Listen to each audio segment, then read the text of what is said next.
We all enjoy a list, don't we? A top 10, a top five, whatever it is. It doesn't need to be whiskey. It can be anything. And in today's digital age, there's nothing quite clickbait as the best, the top three, the top five, the top 10, whatever. This is a wee bit different because I'm not going to sit in front of you tonight and share what my top 10 is or my top five or whatever. This is different. This is our top 10. This is a community's favorite distilleries, and it's compelling. I'll see you in a second.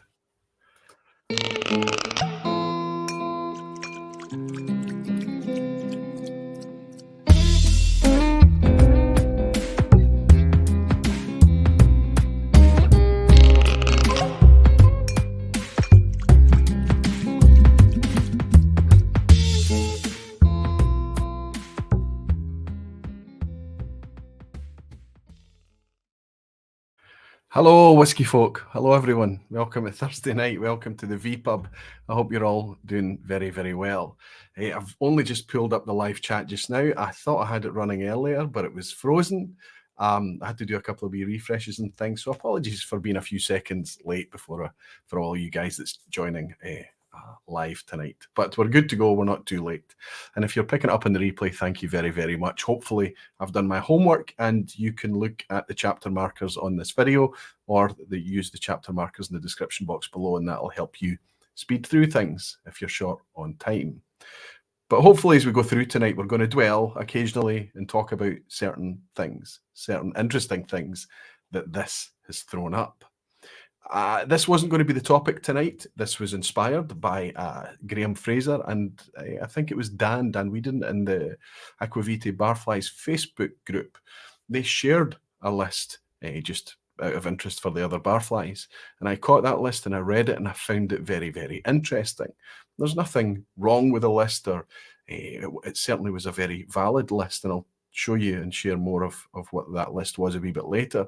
But I was struck by about how little it resonated with me. There was a few distilleries on there that did, but there's a few that I just felt that were bizarrely placed. But there's a reason for that, and we'll touch on it later. But anyway, they suggested that it would be a good topic for a vPub. So I pushed tonight's topic because it wasn't a time-sensitive one at all. I pushed it further out. I can't push it out to next week. It has to go beyond. Next week, I've got John Campbell here with us all in order so that I could tackle this top 10 thing tonight. I found it very interesting, and I found it, about time that we covered something that was representative of our community. Now, I know that you're going to argue that potentially we're in an echo chamber situation there. I'll talk more about that a wee bit later, because I don't think so. And I think if we can help this thing develop and move forward, I think we can dilute the echo chamber effect more and more. See what you think about that as we discuss things a wee bit later. But in order for me to try and get through a neat and brief vPub tonight, when was the last time that happened?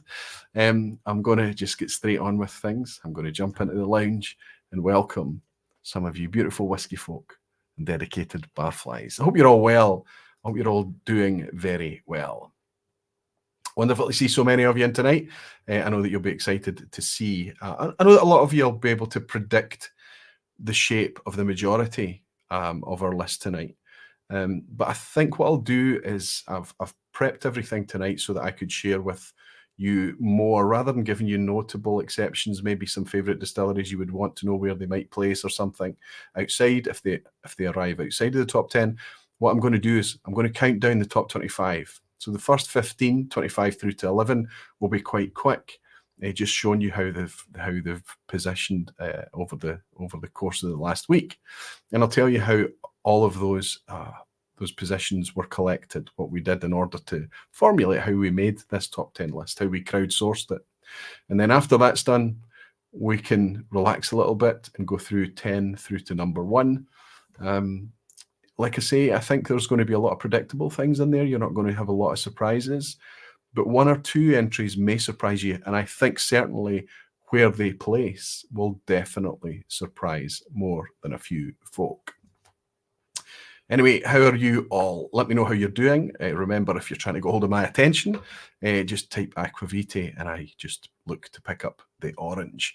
Fernando is here. Evening, Roy. Evening, everyone. I hope you're all doing great. Happy I can join the vPub today. Brilliant, Fernando, and thank you very, very much for joining me as a very, very recent patron just in the last week, buddy. It's good to have you in as always, and it's nice to have your support back there as well.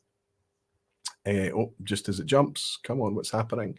Molasses is saying, good evening. Good to have you, Mike. He said, is it too late to change my vote? It was closed. I said noon today, but I left it running for I could see there was still activity happening. So I left it running about half an hour or so after noon, and then I just kind of closed it down because I needed to kind of process the numbers and things. And that's what I've been doing this afternoon. Whiskey Lovers Society's in. Good to see you, buddy, over in Belgium there. I hope you're doing well, my friend. Good to see you. Fellow YouTuber as well. Saying good evening, Roy. Good evening to you, my friend. And Mirko is in, Mirko Blokvich. He's saying good evening, Aquavite and all, along with Chris Brook. Blackfen is in. Good to see you, Blackfen. Greg's Whiskey Guide in Paris, Pete Head in the Netherlands, and Jimmy Legg in Canada. Can you believe it? I don't know if I'm telling tales out of school. I don't know if I'm allowed to tell people this, but Jimmy Legg is actually committing to traveling across the Atlantic, something we never thought we would see happen. Anyway, he's given me some dates and things like that, and I've decided that we need to make something out of that. We need to get a few of us together in Glasgow. It's going to be September time. See if we can grab out a space somewhere that we can all get together and open a few bottles, share a few whiskies. I think that would be a lot of fun. What do you think? Brilliant stuff. Andy Walker is here too. Good to see you. Hi, the chat is fast, he's saying. There's quite a lot in already, over 300 of you, and it might move a wee bit fast, but it usually settles down after a wee while as soon as the pattern, the chat kind of settles down a wee bit as the stream goes on. So hopefully you can keep in touch with each other despite how busy things are. Malt Minion Chuck is in, good to see you. And David Brody from Brunahaven is here. Good to see you, David. I hope you're keeping well, my friend. Jimmy Jazz is here as well. Superb, Jimmy. I'm looking forward to seeing you in a few weeks' time. I can let everybody know, didn't tell everyone last week that I have booked up for Limburg. So I think it's the 22nd and the 23rd of April, Limburg is this year. I think that's the dates in April. It's the Limburg Whisky Fair. It's a fantastic event, wonderful whiskies. Enjoyed it very much last year. And there's a crowd of us going for this year's event as well, of which one of them is a friend from the Northeast US traveling over. Jimmy Jazz is joining us there too. So that'll be fantastic fun. Nick Gascoigne is here. Good to see you, Nick. I hope you're doing well. Steve Gibson is here. Gerben is here from the Netherlands too, saying good evening, Roy. Good evening to you as well, Gerben. I hope you're doing very well. And Gregor, my friend Gregor from the US, is in. Time for a dram. He's saying howdy, Barflies. Good to see you, buddy. Jamie Brown is saying good evening, Aquavite. I hope everyone who's at Fife Whisky Festival this weekend has a great time. Oh, it sounds like, Jamie, you're not going to make it. I'll be making the second session, which is the evening session. First festival of 2023. Well, for me at least. There have been other festivals, of course. It clashes with the Birmingham one, so there's also the Birmingham festival on this weekend as well. I hope everybody that's going to that has a fantastic time too. I've always threatened to make that festival, but always seemed to miss it for one reason or another. But it's the Fife Festival this weekend, and I'm really looking forward to it. Whiskey Straight Al is saying, evening, Roy, our Scottish mucker. Evening, Al, our Northern Irish mucker. Good to welcome you in. Too Slow is saying, hi, Roy and everybody. Fantastic stuff. And Gerben is saying, only 7 weeks to Limburg. Yeah, it's coming in fast, isn't it, buddy? Bruno Martins in Portugal is saying, good evening, Roy. Good to see you, buddy. And Menno Multimission is saying, it's our birthday boy, Alistair McPhail. And does Roy know we have a birthday boy? Good evening, Menno. You're brilliant at that. You're brilliant at pointing out when it's somebody's birthday. Is Alistair actually in here, though, tonight? So if it's his birthday, surely he's celebrating, he's doing something cool. But even if it isn't, even if it's his birthday this week and he's not in with us tonight, let's raise a wee glass for Barfly, patron, community member extraordinaire, our diplomat, our pal, Alistair McPhail. Many happy returns, my friend. If it's a big one, many, many happy returns. But hopefully it's one that you're enjoying over a dram. Cheers. Happy birthday, Alistair. Great guy as well. You might remember one New Year vPub, his first ever time on the vPub, and his first ever time to score a 10 out of 10 on the quiz, and he managed it live. What a legend. Great stuff. Max is in. Max Kreitner, good to see you, buddy. Saying good evening, Roy. Hugs and greets from Christina. She had to go to bed. No problem, Max, but that means that you can stay up a wee bit later, put your feet up and pour a dram and hang out with us a wee while. I know it's an hour ahead for you, but see how we got on tonight. Whiskey and Wine Trails Tom is here saying good evening, Roy. Only 10, a difficult task. I know, that's why I'm going to share the top 25 with you. We'll clip through the first 15 quite quickly and dwell a little bit on the top 10. Jimmy Jazz is saying, sorry I missed last week. Jimmy, don't worry about it at all, but it was a great session. Julie, Jen, Jenny, Rachel, and of course Gordon in the chat, all contributing to our Scotch versus the World Blind Challenge. It was great fun. It was tough for me to keep up, and I made a few fat finger fudgy mistakes that I hope I don't make tonight as I'm sharing screens and presentations and things with you tonight to show you all the details. Jerry Miller is here saying good evening, Roy, and Jimmy Legg is celebrating being a member for 36 months, saying look out Scotland, flights are booked. Wow, it's actually really happening, quite incredible. And Edmund Plamowski, Edmund, that looks like a new name, but he's saying greetings from Boston. Edmund, I don't think you're very far from a lot of barflies out there. Tom's out there. Jimmy Jazz is in tonight. Jimmy Jazz is from the, I don't know if it's Boston, but it's not far away from Boston. We have quite a few barflies out there. Jerry Miller's another one. Brian, Kilco Brian. There's quite a few in the northeast there, close to you, Edmund. If that's the first time I've welcomed you in, my friend, it's nice to have you, and thank you very much for your dram. Cheers, Edmund. Any drams that I pour tonight, I'm going to have to pour off screen, I've realised, because I don't want to let the cat out the bag too early. This is a top 10 dram I'm having tonight, and one of my continuous favourites. Helen is saying, good to see you, Helen. She's saying, Jimmy Legg has let us know dates once you have everything squared away. Oh, that means that Helen and Andy might come up from Milton Keynes as well. Brilliant. Dave Cummins is saying, but I have not been to 10 distilleries, so they're all my favourite. Cheers. Good point though, Dave. Very good point, and I think something that we have to talk about, and I'll jump on quite quickly. I was not after distilleries that we've visited. I wasn't after travel recommendations or visitor experiences. I'm purely focused. This is the vPub. I'm purely focused on the liquid, our favourite distilleries through the liquid. And that doesn't exclude anyone, regardless of how much travelling they've done, how many distilleries they've visited, or where on the planet they live.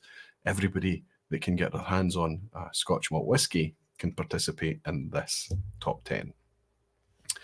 And 3H Hemp, that looks like Hoyt. It must be Hoyt saying, very curious how this survey turned out. Well, let me share the first thing with you, okay? Let's start this by sharing how this came about. So Graham Fraser, as I said to you earlier in the stream, popped a top 10 distillery list from the Scottish Press. And it was harvested from a website called The Cask Expert, or The Cask Connoisseur, I think it was harvested from. And this website had gone out and measured all the Instagram hashtags, Google rankings, Google reviews, TripAdvisor reviews, all of these metrics, and pulled that together in order to give a top 10 Scottish whisky distilleries list. I'll share that list with you now and see what you think about it. Let's bring it up. So it's nice and big and we can see it. I'll actually make it just a wee bit bigger in the hope that we can see it. There, that's a wee bit better for this one, isn't it? So the top 10 distilleries in Scotland, according to the Daily Record, based on the website and the metrics that I've just shared with you. Number 1, Laphroaig. Number 2, Glenkinchie. Number 3, Oban. Number 4, Lagavulin. 5, Balvenie. 6, Kilchoman. 7, Bowmore. 8, Lindores Abbey.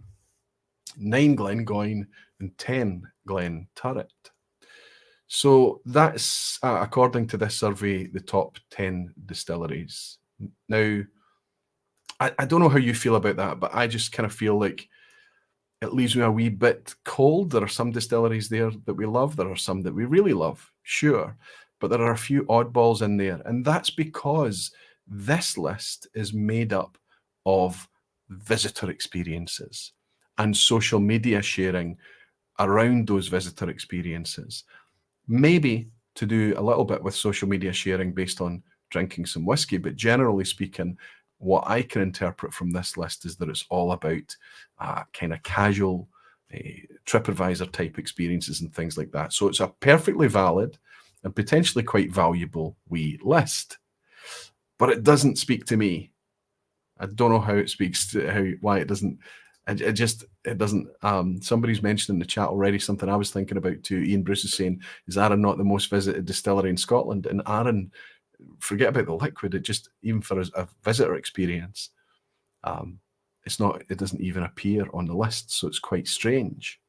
Now, is that because Isle of Arran, Arran, Lochranza, all the different potential names and hashtags that are there, how they counted it? Did they count all of those names? Why is Arran not in the top 10 list? I'm sure we would all agree that Arran would be on our top 10 list. So here's what I did. Friday, I very, very quickly put together a poll using Google Forms. As John Manning over at John Drinks said, Roy does love a Google form, and I do. But it's a very, very secure way and a very fair way to collect data and information from your own community, from people.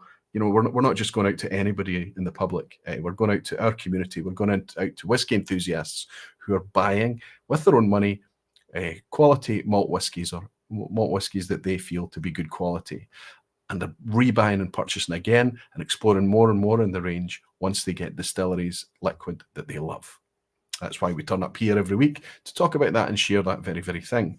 And I'm sure, I was sure when on Friday when I put that form together, that we would generate a list that would look a wee bit different from this Daily Record top 10. I'm not trying to throw shade on that list. I'm not trying to suggest that it's not valid in any way, because it is.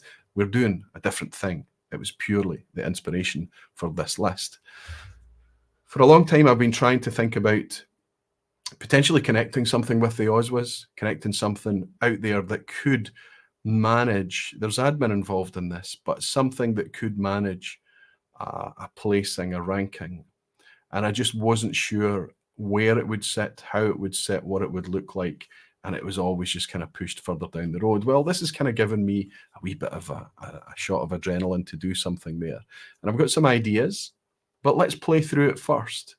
And after, when we look at some takeaways from what we've generated over the last week together as a huge community, we can talk about that and get some feedback from you guys there. Falsgraph is saying Aquavitae, this is as they appear on the internet. I think it could be.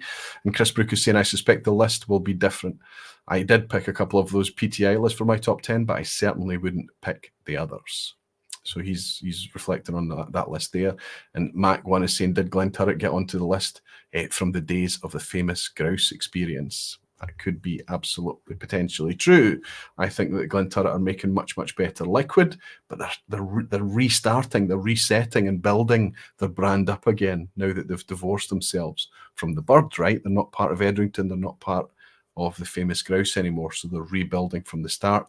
And most of us have really loved the affordable stuff, the good quality stuff, up until around about the 12 to 15-year-old max. After it gets into triple figures, around about that 15-year-old mark, it starts to get really salty, really pricey.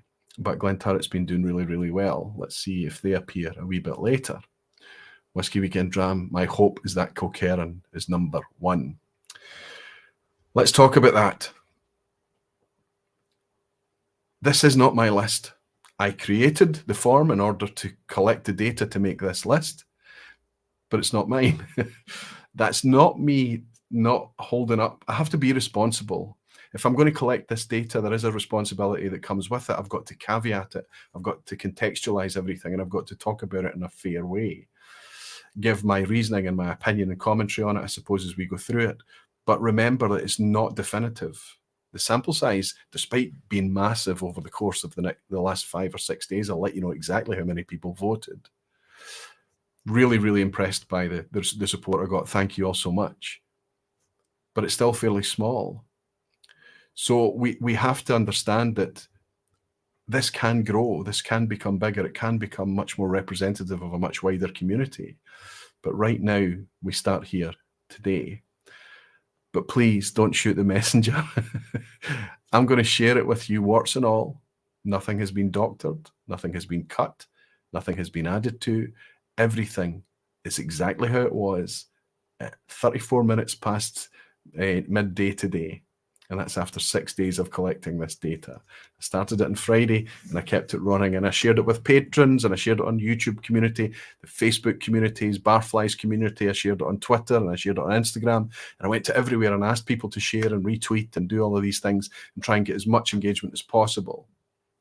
We did very, very well. I was hoping, it was tight, right? Friday through to Thursday, less than a week. I was hoping we could maybe get 500 respondents. Well, we managed a wee bit more than that, just a wee bit more, but I'm very, very grateful. Let's get this thing started and I'll tell you how many responses we had coming back. 707 of you. So we hit 700 just before noon today, or right on noon almost, but there was still ticking up. It went to 701. And then as I was tidying things, I went to 702. So I just went away and left it, and I gave it another half hour. I came back and it was settled at 707, and I watched it for 3 or 4 minutes. It stayed there, and then I closed the poll. So that was it, 707 responses. So that's kind of more than 100 a day. Fantastic engagement. Thanks to everybody who took the time to go into that list of 117 current producing Scotch malt distilleries. I made one mistake. I included Rosebank in there, which isn't, well, they certainly don't have whiskey for us to buy yet. If we do buy Rosebank, it's the old Rosebank distillery, but it's inconsequential. You went through that huge list with only 10 votes and went through the ache of working out where to place those 10 votes. For some people, it would be easy. For some people, they maybe not even found 10 distilleries. That's their favourite. People that are harder to please. But for most of us, we found it really hard to work out where we would be putting our 10 votes. Justin Wan has bought my wee dram. Thank you so much, 400 plus in and only 120 likes. Let's up the effort. I have to earn the likes though, don't I, Justin? So if you are enjoying what I'm going to share with you tonight, please, it helps me, it helps the YouTube algorithm, it helps everybody know that this is legitimate content that we're sharing here. So please leave a wee like. Thank you, Justin, and thank you very much for your virtual dram. Cheers.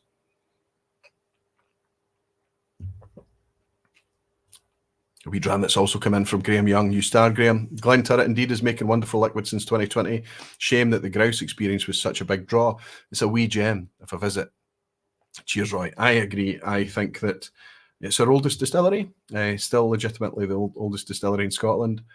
And it was kind of under Edrington, it was kind of flying under the shade, I think, under the wing, so to speak, a little bit of the famous grouse experience. Glenturret has the capability of making fantastic whiskey, and we're experiencing that now with some of the releases that we're having. Great stuff. Mark is saying maybe the results will help me decide what to drink after work. Maybe. I hope it does inspire some folk. Talking about what to drink, I'm going to pour something in the glass now. I can't have that coming on screen, because if it does, you'll see what it is, and that'll spoil things a wee bit, because the only whiskies I've got out is the top 10. So I want to keep them out of sight. I want to keep my powder dry until I can share it with you. I'll put that wee bit off to the side, and I'm going to just try and pour wee half pours tonight, because I could potentially be sipping 10 half pours, so 5 drams tonight. David UK ESB, or David UKESB, I'm not sure ever how to pronounce your name, but thank you so much for all the interactive discussion and comments that you're leaving, David. It's good to have you in. After Aquavitae, being a long-term fan of Glen Scotia is like supporting Colchester United and watching them go from the 4th division to the Premier League and winning it. That's right, the Oz was they got the best Scotch whisky with their Victoriana. Be interesting to see how Glen Scotia do tonight. Okay, let's share some of this with you. 707 responses. As I say, this is the snapshot I took of today when I closed this. You can see the big red bar not accepting any more responses. It closed out at 707 responses. Where does that leave us? Well, that leaves us with a top 117 distilleries. Every distillery, as far as I can see, got a vote. Nobody was left out in the cold. Nobody got a donut. Nobody got absolutely nothing. There were enough people participating that everything got covered. However, throughout the span, if you think of it like a bar chart, there were significant stages where there was a step change, quite a step change. And I found that interesting. And interestingly for me, there was a wee bit of a step change from number 25 to 26. So I started to really focus on the top 25. And then I realized when I closed down the poll today that instead of just sharing the top 10 with you tonight and dwelling and really laboring each of the top 10 and filling a vPub with, I think we can do 25. And then after we've shared everything tonight, I'll ask you what we should be doing with the rest of them. So strap in. I'm going to go through these reasonably quickly, leave a few comments on each of them, and get through the next 15 or so distilleries before from number 25 through to the top 10, and see how these have been placed. The commentary that I share with you now is, of course, from me. It's my opinion, my take. But remember, the placing is yours. This is what you voted for. This is where you put everything. And I do find it very, very interesting. Number 25, the first distillery we share with you coming in at 25 today is Talisker. That's incredible to me because, to me, Talisker is one of the legends. You know, you could put it up there with so many other legends like Lafroig and like Ardbeg and potentially even Macallan and brands like this. Talisker have been around forever. They are one of the legends in Scotch whisky.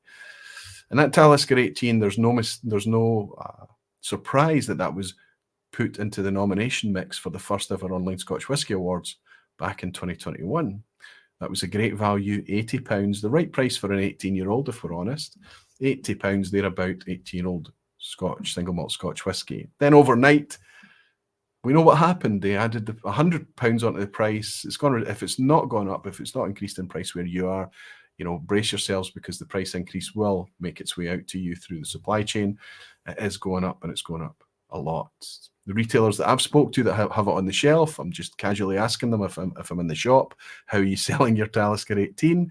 And it's either a guarded response or a muted response, or it's just an out. No, it's just gathering dust. Nobody's buying Talisker 18. In fact, the regular customers that they know would be picking up a nice wee treat bottle of Talisker 18 are coming in and working out what the new price is, and they are shocked, disgusted even. And I hope that those retailers are in a good position to point them in the direction of something else that they might enjoy, rather than try and encourage them to part with £185 for something that used to be 80. Alistair McPhail is in tonight. The birthday boy is here. Aquavite, thank you for the birthday toast. Let me buy that dram. Slancha, and thanks to the wonderful Barflies for their kind wishes today. It's not supposed to work. You shouldn't be buying anyone else a dram on your birthday. It's supposed to work the other way. But since we're not sharing each other's company tonight, Alistair, thank you very much for your dram, my friend. Many happy returns. 40 years young again, Alistair, eh? Fantastic. So there we have it. Talisker suffering a wee bit, I think, because the 10-year-old is still out there, often reasonable price. And there's the Sky, Storm, Dark Storm, Global Travel Retail, special editions and things. But you can see what's happening. Talisker have started to communicate to us that they're moving away from us and they won't be ours for much longer. But for now, it hangs on in the top 25. Let's see how we are for position 24. Number 24 was Glenfarclas. This is the first of the Speyside in the list. And of course, Glenfarclas is another one of those stalwarts that's been around forever. Really, really traditional looking branding, traditional style, and still in the same independent family for over 125 years or more. Quite incredible story up there at Glenfarclas. The problem I think we have with Glenfarclas as enthusiasts, and the reason that this isn't higher, is that they tend to focus on, or historically they focused on, good value rather than good representation of the liquid. It's always been a wee bit anemic at times. Okay, their 15-year-old is a 46%er, but I believe they still chill filter it along with the rest of the range. And while it's good value, it can be ridiculously up and down when it comes to batch variation. Now, that's single malt whiskey. We should be celebrating the batch variation, but we also have to have like a minimum, something that can't drop below. And too many people feed back to me, and I experience it myself, where we felt just a wee bit let down with our bottle of Glenfarclas. It seems like sometimes it's just not quite consistent enough. But with the stocks, the depth of stocks that they have there, with the experience that they have in that distillery, I think they're capable of more. I think they're capable of being better than position 24. I don't know what you think. Position 23 is currently held by, according to you, the Glendronach. Now, this is another one. It's 3 in a row now that we would expect to be higher up this list, surely. If we'd have done this poll 5 years ago, Glendronach, I think, would have been comfortably inside the top 10. But it's lolling about in number 23. Why is that? Something that was dearly, dearly loved is away down at 23. Well, I think it's to do with the new owners coming in. And while they say they haven't changed anything, they did change something. They removed a statement from the packaging to say that it's the statement that reassured us that it was non-chill filtered. Now, if they haven't changed anything, that means they're continuing doing what they've always done. But clearly they were in some kind of difficult situation that whatever process they were using at the bottling plant was potentially could be construed as actually chill filtering. So to keep things clean, they just removed the statement. What followed thereafter was a communications nightmare. They didn't realize just how much the community were going to notice that and jump all over it. And for a year, we spent a year talking about Glendronach. And I think from the enthusiast perspective, perhaps they're doing fantastically well out there in the market generally. But from the enthusiast perspective, the people who were building Glendronach for the 10, 15 years leading up to that moment, we started to disconnect. And I think that they've been hurt by that a little bit, by that mishandling. Of course, it's just my opinion, but I think it'll align with a lot of you guys as well. Number 22 on our top 25 list is Caol Ila. Fantastic.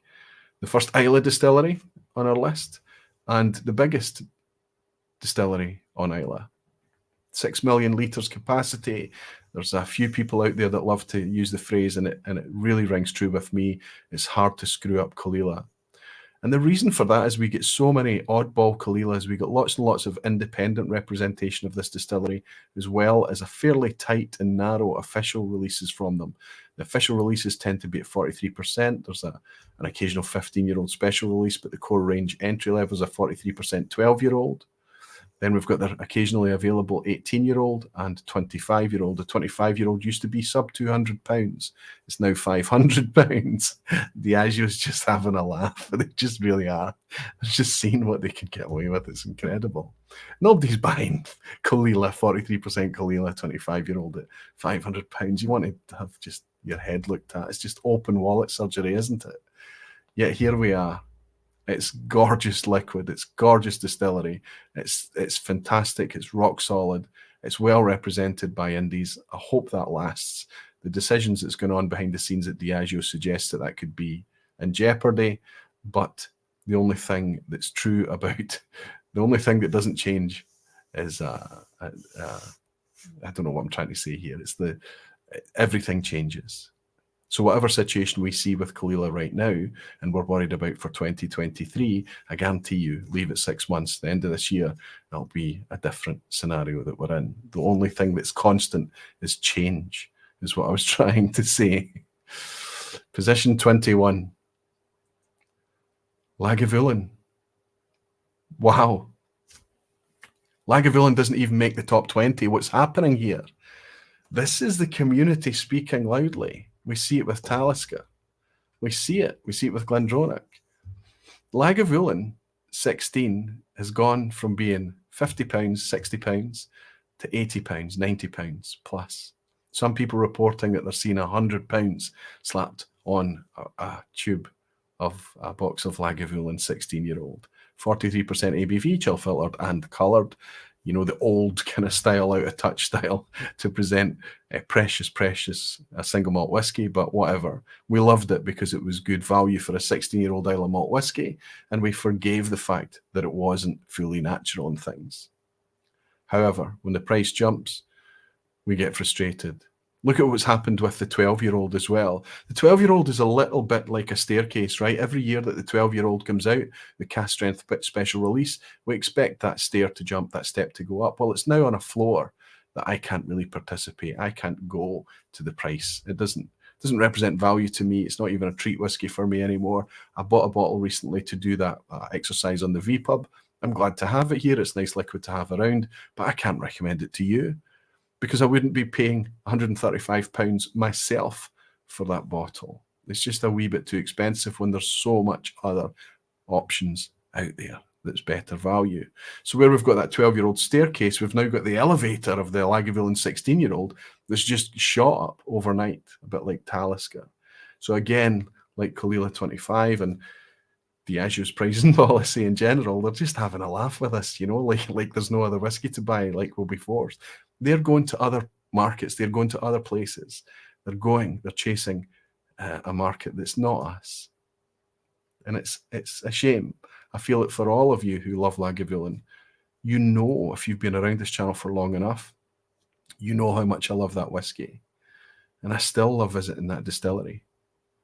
It's not about the distillery. It's not about the whiskey they make. It's what makes it into the bottle and how it's priced and presented. I think that that's a crying shame that Lagavulin, the Prince of Islay, right? It's not even in the top 20. Number 20, we'll take a wee break after this. Craigellachie. Bacardi Dewars, doing fantastic things with Craigellachie. Now remember, this is a brand that's only been around, I think it's been around about 8 or 9 years now, and its current form, the strange odd age statements with 13 years old, 17 years old, 23 years old, that kind of thing. Expensive when you get up the age statements, but that's solid £52 for that 13-year-old. We talked about it as recently as last week when we did Scotch Against the World. It was the 13-year-old I used as the Scotch because it's a whiskey I love. 46% ABV. It says unchill filtered on the label. It doesn't say natural colour on the label, but a wee bit of digging and checking behind the scenes, and we can be told that it is natural colour as well. So it's fully natural whiskey at £52 and a 13-year-old age statement. It deserves to have a place in the top 25, even although you could argue that it's a wee bit more of an obscure name to have in the mix there.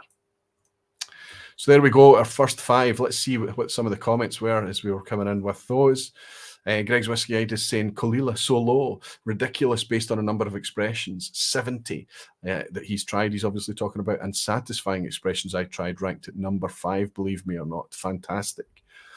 That's very, very true. Remember that there's a wee bit of a backlash to the Diageo brands right now. And it's because they know that everybody's scared. They're scared about their Caol Ila, they're scared about their Clynelish, they're scared about, we've seen Oban creeping up in price. So we're now worried about the Cragganmores and the other official releases from Diageo. What's going to happen with the Flora and Fauna releases? What are they doing?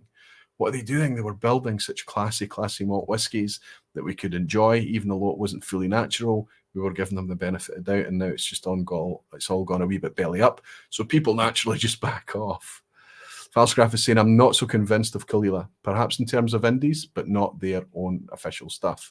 If you can try full natural cask strength Caol Ila, especially when it's a good cask or good casks, against the natural, yes, it shows up the natural expression, it really does, but I still have a soft spot for those official Caol Ila releases, Falsgraf. Good to see you in, Klaus. I hope you're doing well. Malt Brother Ray is saying, not fair. Lagavulin is still a great whiskey. Can be great. Listen, Macallan's a great whiskey. Macallan is absolutely great whiskey. Lovely liquid. We just don't get to try it. We don't get to drink it. We don't get to enjoy it. I'm not talking about the whiskey that's made at the distillery. I don't think anybody that's participated in this vote is. We're talking about how they communicate with us through the liquid that we can afford, the available liquid. We know that prices are naturally going to just increase. We're not talking about cost of living and energy and resources, packaging, materials. We're not talking about that. We're talking about positioning. We're talking about suddenly shifting from being a malt drinker's bottle to luxury goods or whatever it may be. That's the problem that we're having. Rick Johnson's saying, but the Lagavulin tasting room is still the best among the Islay distilleries, in my humble opinion. So he's talking about the malt mill bar there that's at Lagavulin, a fantastic wee nook to go. I've said it and I'll say it again. I'm not talking, the distillery is wonderful to go to. Soak it up when you go there and you get to try a Lagavulin at the distillery. Just honestly, fill your boots and enjoy it. It's a wonderful, wonderful visit and a wonderful place to go. And they still make magical whiskey. What they're selling, what they're offering us, and the prices that they're offering it to us now is making us look elsewhere. That's all this is saying. That's my interpretation of what this list is saying so far. And Andrew Hamaker is saying SMWS offerings of Caol Ila in the US have been lovely and fairly priced considering import taxes and shipping, especially, Andrew, in the US. You're obviously paying for the extra charges that's associated with the higher ABV cask strength of SMWS and things, but it's good that you're able to get a hold of some good Caol Ila out there. Cheers. Okay. 40 minutes in, we're doing okay for time, so let's move on to the next 5. See how we're doing. Number 19. What's the first one to make it inside the top 20? It's another Diageo brand, Clynelish. That's amazing to me that Clynelish somehow managed to garner more votes than Lagavulin and Talisker. There was another Diageo one in the top, wasn't there? Caol Ila, of course. So Clynelish comes top of all of those. Now, this logo, this branding that you see here is the Johnnie Walker branding. This is one of the 4 corners. So this is the Highland home of Johnnie Walker that Clynelish has been built at. Interestingly enough, Clynelish, we're nervous about it, but it's still affordable. You can pick up Clynelish 14 for 40, 50, 55 pounds, something of that order. And most of us enjoy it, especially when we get a good batch. But we're nervous about what's going to happen because we see the Diageo playbook right now is one that's potentially going to take these Clyneliches and Cragganmores, as I've said, away. I can share with you, I hope it's not a spoiler for you all, Clynelish is the highest placed Diageo distillery. So if you're looking for a favourite Diageo distillery to appear higher, to appear somewhere else in this chart, that's it for Diageo. 19 is the best that they could do with, in my opinion, one of the best malt producing distilleries that we have in Scotland. It makes marvellous liquid Clynelish. But unfortunately, it's really tough to get from Indies. It's getting more and more expensive all the time. It's precious to Diageo for blends, of course, as with the Johnnie Walker branding suggests. And the 14-year-old, we're looking at it wondering what's going to happen to it longer term. If something does happen to it, there's always an alternative. Don't panic, don't worry. Clynelish makes it in to number 19. What comes in at 18 then? Ben Nevis Distillery. One of our first kind of off-piste, under the radar, old school, dirty type West Highland distilleries. Ben Nevis is one of those things that some shops you go into and it's sitting on the shelf. And then other times you go in and it's not there for months and months and months on end. And typically that can be the exact same when you visit the distillery. You can walk in and have a full selection. And other times you walk in and you have maybe 1 or 2 bottles at best. It's just the way that it is at Ben Nevis. It's owned by Nika, so they focus on very different things. And I get the impression that Ben Nevis are almost kind of feel like they're just given a sliver of the stock that they can bottle as a single malt. It's not the cheapest 10-year-old. It's up at 55 to sometimes 60 pounds, which is a bit pricey.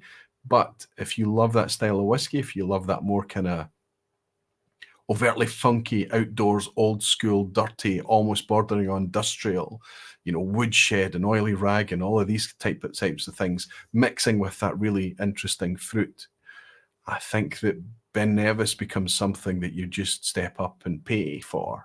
It's become a bit of a cult distillery, and some of you watching tonight, my friend Stefan Novak, will know that there's a community out there that follow certain vintages of Ben Nevis, just because of changes that they had in production back in the day and things, that makes it very, very interesting to follow.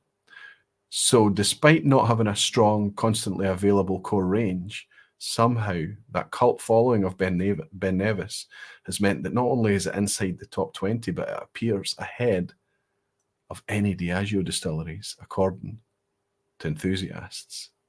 Amazing. Number 17, Loch Lomond. This is amazing to me. 5 years ago, when we were all shouting and chasing Glendronach, as per my example earlier, who was talking about Loch Lomond during that time? I don't think anyone was.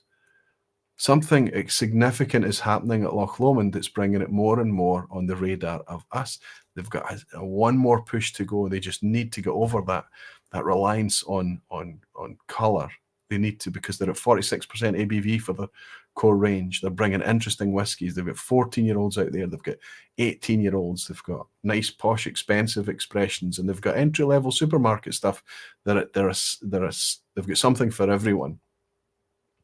Loch Lomond to be at number 17 is something to be celebrated, because as those Diageo distilleries and those things that go out of reach, those expensive things, other distilleries come into reach. And it's not out of a place of reduced choice. It's out of this is with extra choice, more variation available. It's incredible. I hope you're enjoying Loch Lomond. I'm very, very pleased to see Loch Lomond coming in at 17. 16, Glencadam, another community favourite, surely. Come on. Again, a bit like Loch Lomond, Glencadam wasn't being talked about years ago. Glencadam's almost like that under the radar type distillery. You know, the branding is just so kind of old school, almost like minimal effort. It's just got that really kind of warm comfort and feel about it. The focus that they have on bourbon casks throughout their core range is marvelous. Yes, they've got the Andalusia Reserve at 46%, non-age statement entry level. A lot sits alongside their bourbon cask. 10-year-old, fully natural product, sub £40. You've got a great starting lineup there as well. Then as you move on to the 15-year-old, exquisite liquid. But you're skipping out their 14s and 13s, their special editions, their port cask, Oloroso casks, PX casks, everything that they do. The 18-year-old has been discontinued for a while, but it's coming back this year. The 21-year-old will be discontinued this year, but eventually once they go over that mothball period 20-odd years ago, or 20 years ago, they'll be able to bring the 21 back again. And all of it remains affordable and pointed directly at us. That's why we're talking about it. That's why we're enjoying it. It has to be good liquid as well, but thank goodness it's really good liquid. And that's why it's here at number 16 in the list. Let's go to number 15 before we take a wee breather. Edredeur. There's a pattern building here. These are kind of Renaissance distilleries building their way back. Remember, Edredeur was lost, and then Signatory Vintage took it over, Andrew Symington and the team there, gradually building and building, trying to build consistency into the spirit, building the quality year after year after years. And after patchy years of up and down and oddball, very small batch releases and things, we're starting to see a situation where Edredeur is no longer a try before you buy. Edredeur is buy blind. Just trust that it's going to be interesting whiskey, sometimes sublime whiskey. Occasionally it can be a wee bit pricey. It's very inefficient. It's a very small scale, quite a small distillery there. It can be, I'm not trying to justify the pricing, but it can be a pricey product. But it's gathering fans at a very, very fast pace. And when you meet somebody who's an Edredeur fan, it really does remind you about the way people once upon a time spoke about Springbank. I think Edredeur could be considered the Springbank of the Southern Highlands, and they deserve to be there, in my opinion. So there's another 5 of the top 25. Rob Smith is saying, it had Edredeur in my top 10, probably top 5. Justin Wan is saying, do you think the whiskey landscape always changes so quickly among enthusiasts, or is it just the past 5 years? I think the enthusiasts are much more loyal than you imagine. The reason that we're fickle is because of prices, of availability. Yeah, we're in it for the flavour chase, so we do often cast our net wide to try new experiences all the time. But I think what happens is it's price usually that drives us out.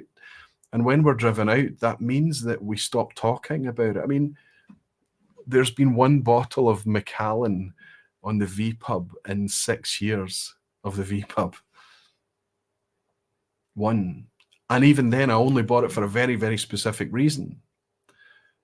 And it's still a successful whiskey. It's doing very well out there. I don't know how much space there is for lots and lots of brands to follow the Macallan playbook, but it's doing very, very well, and they still make excellent whiskey.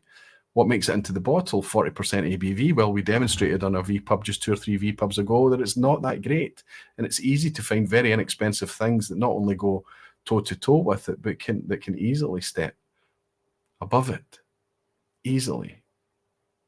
So it's about the folk in the know. It's about the knowledgeable folk. It's about the people who are experimenting and exploring, the people who are not brand loyal, just following like sheep. Oh, how much is it this time? Oh, it's £5 more expensive. I saw a Macallan 12-year-old sherry oak being sold for £95 recently. £95 for a 40% ABV 12-year-old whiskey that's chill filtered. Yes, it's natural colour. But that's the only thing we can say that's positive about it. £95. You need your head looked at. Maybe, I know people enjoy these things and it's their treat. It's their bottle. It's their brand. I understand. I suppose fine. They're doing well out of it, aren't they? But if you're a sipper, if you're in for the flavour and the experience, there's so many other things out there that you can buy twice as much of, and it's better. Pierre Crouf is in. Good to see you, Pierre. He's saying, got my Loch Lomond 30-year-old the other day. Very pleased about it. I mean, you've opened it and tried it, Pierre. I haven't tried a Loch Lomond 30-year-old. I hope you're enjoying it. Graham Fraser is saying, I can see the impact of the Aquavitae effect here, Roy. I don't think that's true. Thank you, Graham, but you flatter me where it's not deserved, because, yes, I went out to my community to harvest this poll, but I tried hard to share it everywhere so that we could go further than just the Barflies and the people picking up the vPub. And my idea to progress this list and this chart going forward, I hope does cast that net even wider. We have to try and work against the potential of an echo chamber. But even if it's just the people who frequent this channel right now, and maybe a few narrow concentric circles, a few narrow bands of community outside of that, that's enough to start this thing. And if this list changes as time goes on, and what we are seeing is maybe a bit of an Aquavitae channel effect here, fine, we'll see it change. But I don't think we will. This is very in line with the Online Scotch Whisky Awards, which is Ralphie's community. Now, you could see that as a huge overlap with my community, absolutely. But we went out and got thousands of people participating in Online Scotch Whisky Awards. Well over 5,000, I think. I'm just going from memory now, don't quote me on that. But thousands of people, far and wide. I think it's reflective of people looking for good quality spirits rather than people looking for content on YouTube. That's my belief. We'll wait and see. We'll wait and see. I have plans for this, and I'm going to share it with you before the end of this vPub tonight. And Graham is saying, so that would be the Aquavitae effect I'm suggesting, and he's talking to Whiskey Radar. So I don't know what Roland's been saying there, but I don't think he pointed it at me. Anyway, we've only got a few more before we get to our top 10. So let's get in and share our positions 14 through 11, yeah. So only a few more to go. Edredar at number 15. Fantastic. Brilliant result for Edredar. At number 14, we've got the Glenallachie. So that theme of Renaissance is building here. Glencadam, Loch Lomond, Edredar, Glenallachie. Glenallachie is a very, very recent Renaissance, a distillery that we could barely even buy anything from.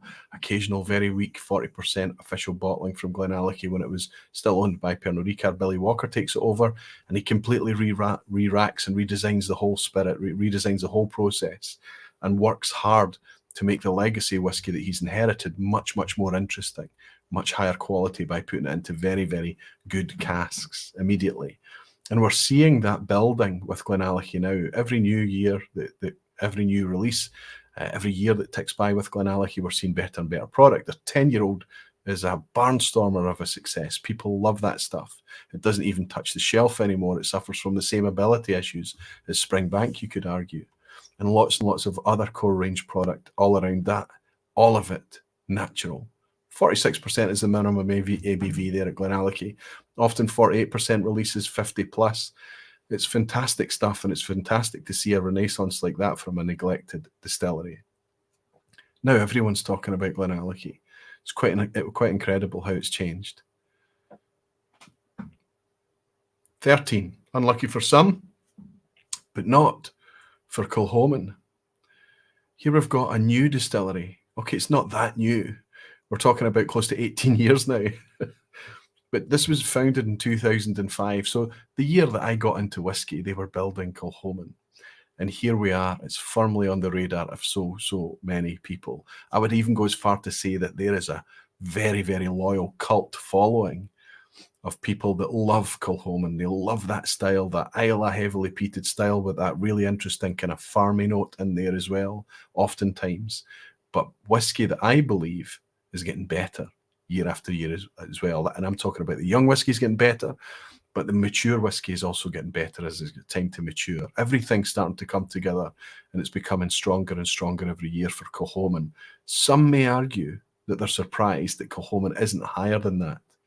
It's only when you see the competition and the people that they're fighting with that is above the 13th spot that you realise how tough it is from here on in. Position 12, Laphroaig.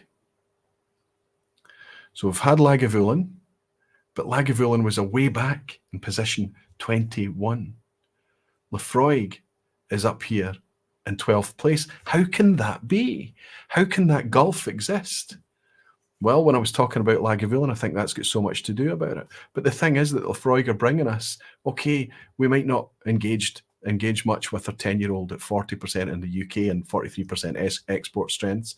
We might not love that much, but we don't mind it. We like having it about. And if we're in a bar or a pub or somebody's pouring it, we realise it's quite good whiskey. But we know that Laphroaig can be better. We know that there can be so much more engagement and mouthfeel from Laphroaig. So they bring us the 48% ranges out, the quarter cask, the 10-year-old sherry cask, the triple woods. Really, really interesting Southern Islay whiskies that are, for the most part, very affordable. And their 10-year-old cask strength is just an absolute blinder. One of the best Islay whiskies, in my opinion. Okay, it's different batch every year, and people talk about one batch being better than the other. But any batch, even in isolation, is wonderful Islay whiskey. Quite amazing to see Laphroaig placing so high when Lagavulin is so far down. And then finally, before we get into the top 10, position 11, almost making it into the top 10, but not quite. Almost there. The distillery that's just so close, so just almost there all of the time. We love it. We love this distillery, but it's just not quite there. It is Benromach, isn't it?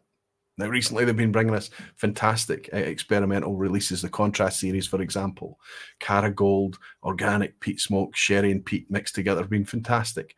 Much more natural presentation at 46% ABV, and we've been lapping it up and talking about it.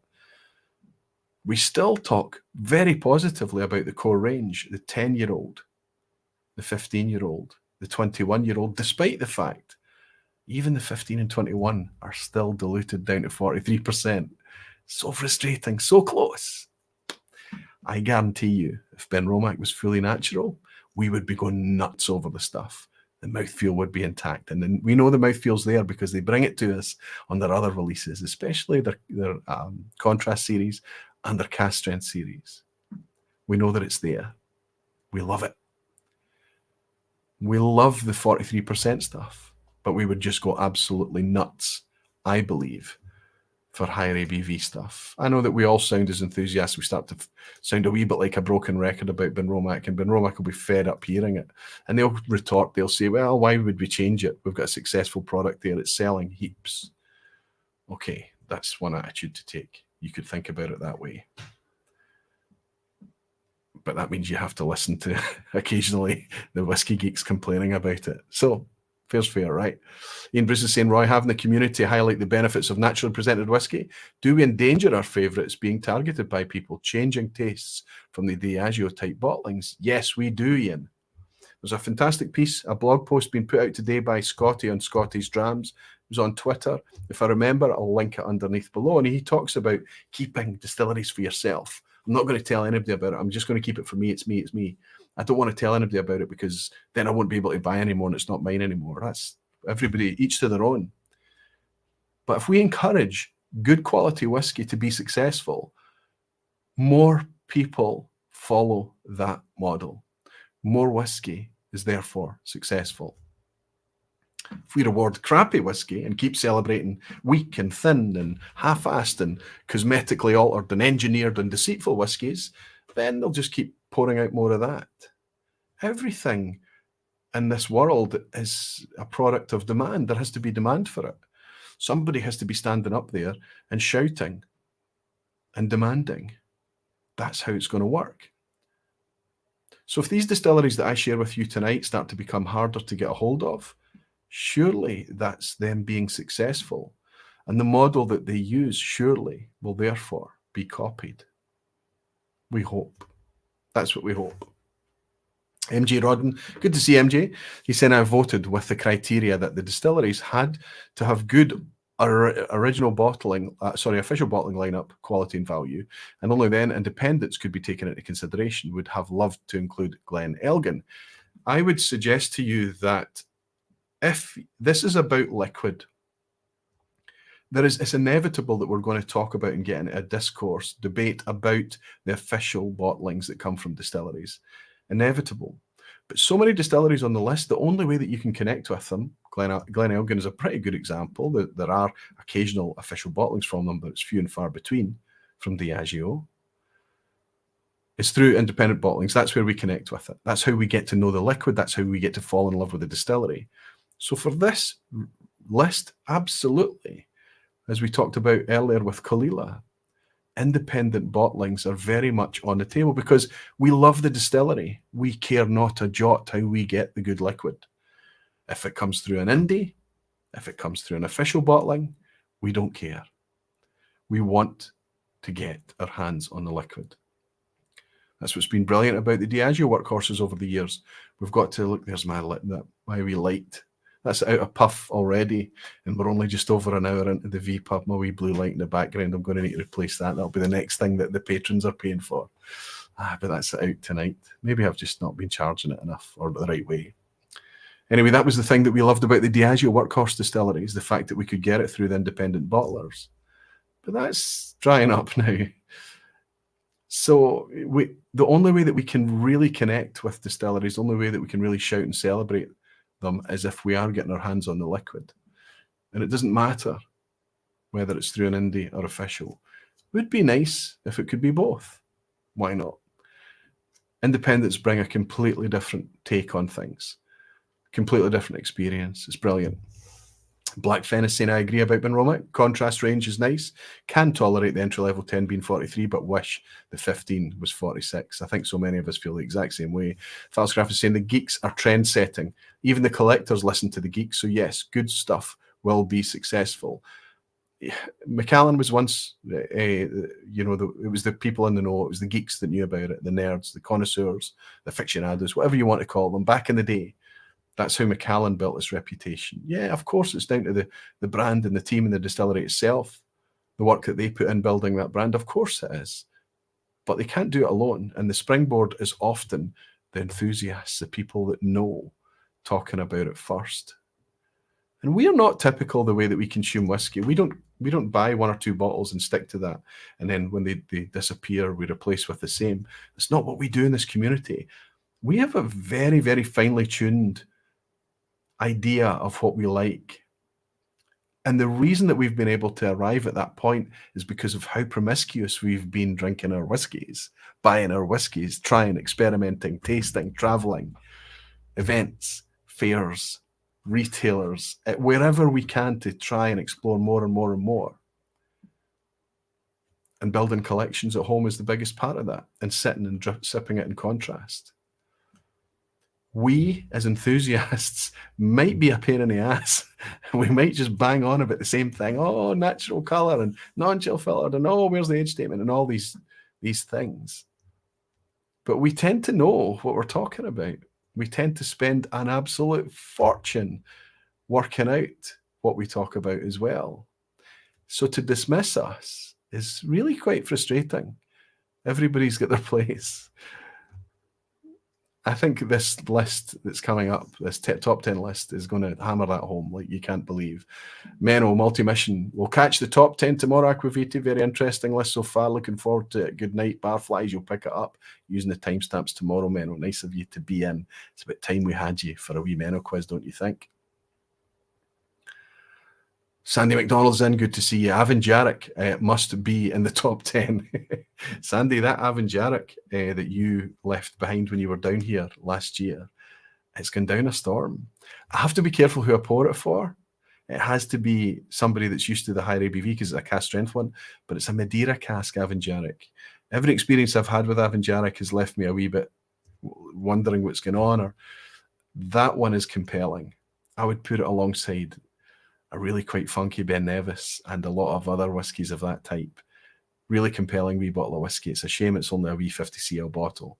Avanjaric Madeira cask. I'm loving it, Sandy, and I'm very grateful that you left it behind, buddy. Bud Jenkins is saying, isn't it a factor that we all have moved on from some of those familiar brands? We have long since had and are after a richer experience at a fair price. I don't doubt that, Bud. Absolutely. We do get bored and move on. But it's only when it's vanilla. It's only when it's dull. It's only when it's boring. It's only when it's thin. I've been drinking Deanston for years now and love the stuff. And I'll always have a big shelf of Deanston. I'm sure I will. So many of these top 10 distilleries, and even some of the top 25 I've shared with you, are perma-shelf bottles for me. I don't get fed up and move on chasing the next experience, because as you chase and explore, you do collect things that are dear to you and precious to you, which is exactly what this is about. It must have been difficult, Bud, for you to vote for only 10 distilleries out of a list of 117, because we do have this kind of cookie trail collection of our favourites. Alistair Gray saying we need that old Top of the Pops. That's right, the chart music, yeah. Going into the top 10, that's an oversight on my side, Alistair. It might have been a bit cheesy, but it would have been good fun. And Peter Lee saying just in time for the top 10. Hello, and I hope you all wish Alistair a happy birthday. I'm just home. We've been celebrating Alistair's happy birthday, Peter. Pierre Crowf is saying anyone up at Speyside first week in July.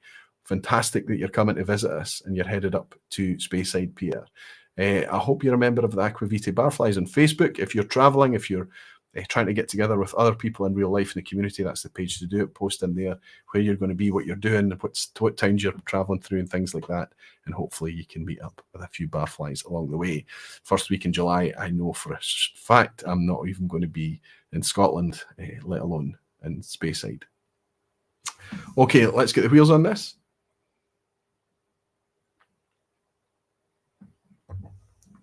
That one is positioned there. That one's there. I'm going to pour a wee bit of the number 10. Let's start our top 10 tonight. Now, as I say, remember, this is not my list. This is the community's list. This is your list. This is our whiskies we're talking about. Everyone's whiskies. We're all in it together. And this is just the way that it ended up. I don't doubt that this will change. And when I put out a post yesterday asking for people to jump in, they only had a few hours left to place their votes. Position 3 and 4, or 4 and 5, maybe 3 and 4, I think, was tied, even though we were approaching 700 votes in. And position 6 and 7, I can't remember where it falls, were also tied. So that's those big step changes that I was talking about in this list. The position 10 down to the very, very low numbers is very, very tightly packed. Very tightly packed. So what I've done to try and illustrate that a little bit is I'm going to share percentages with you in the top 10. So you know there were 707 participants that had voted at the point that I closed the poll down.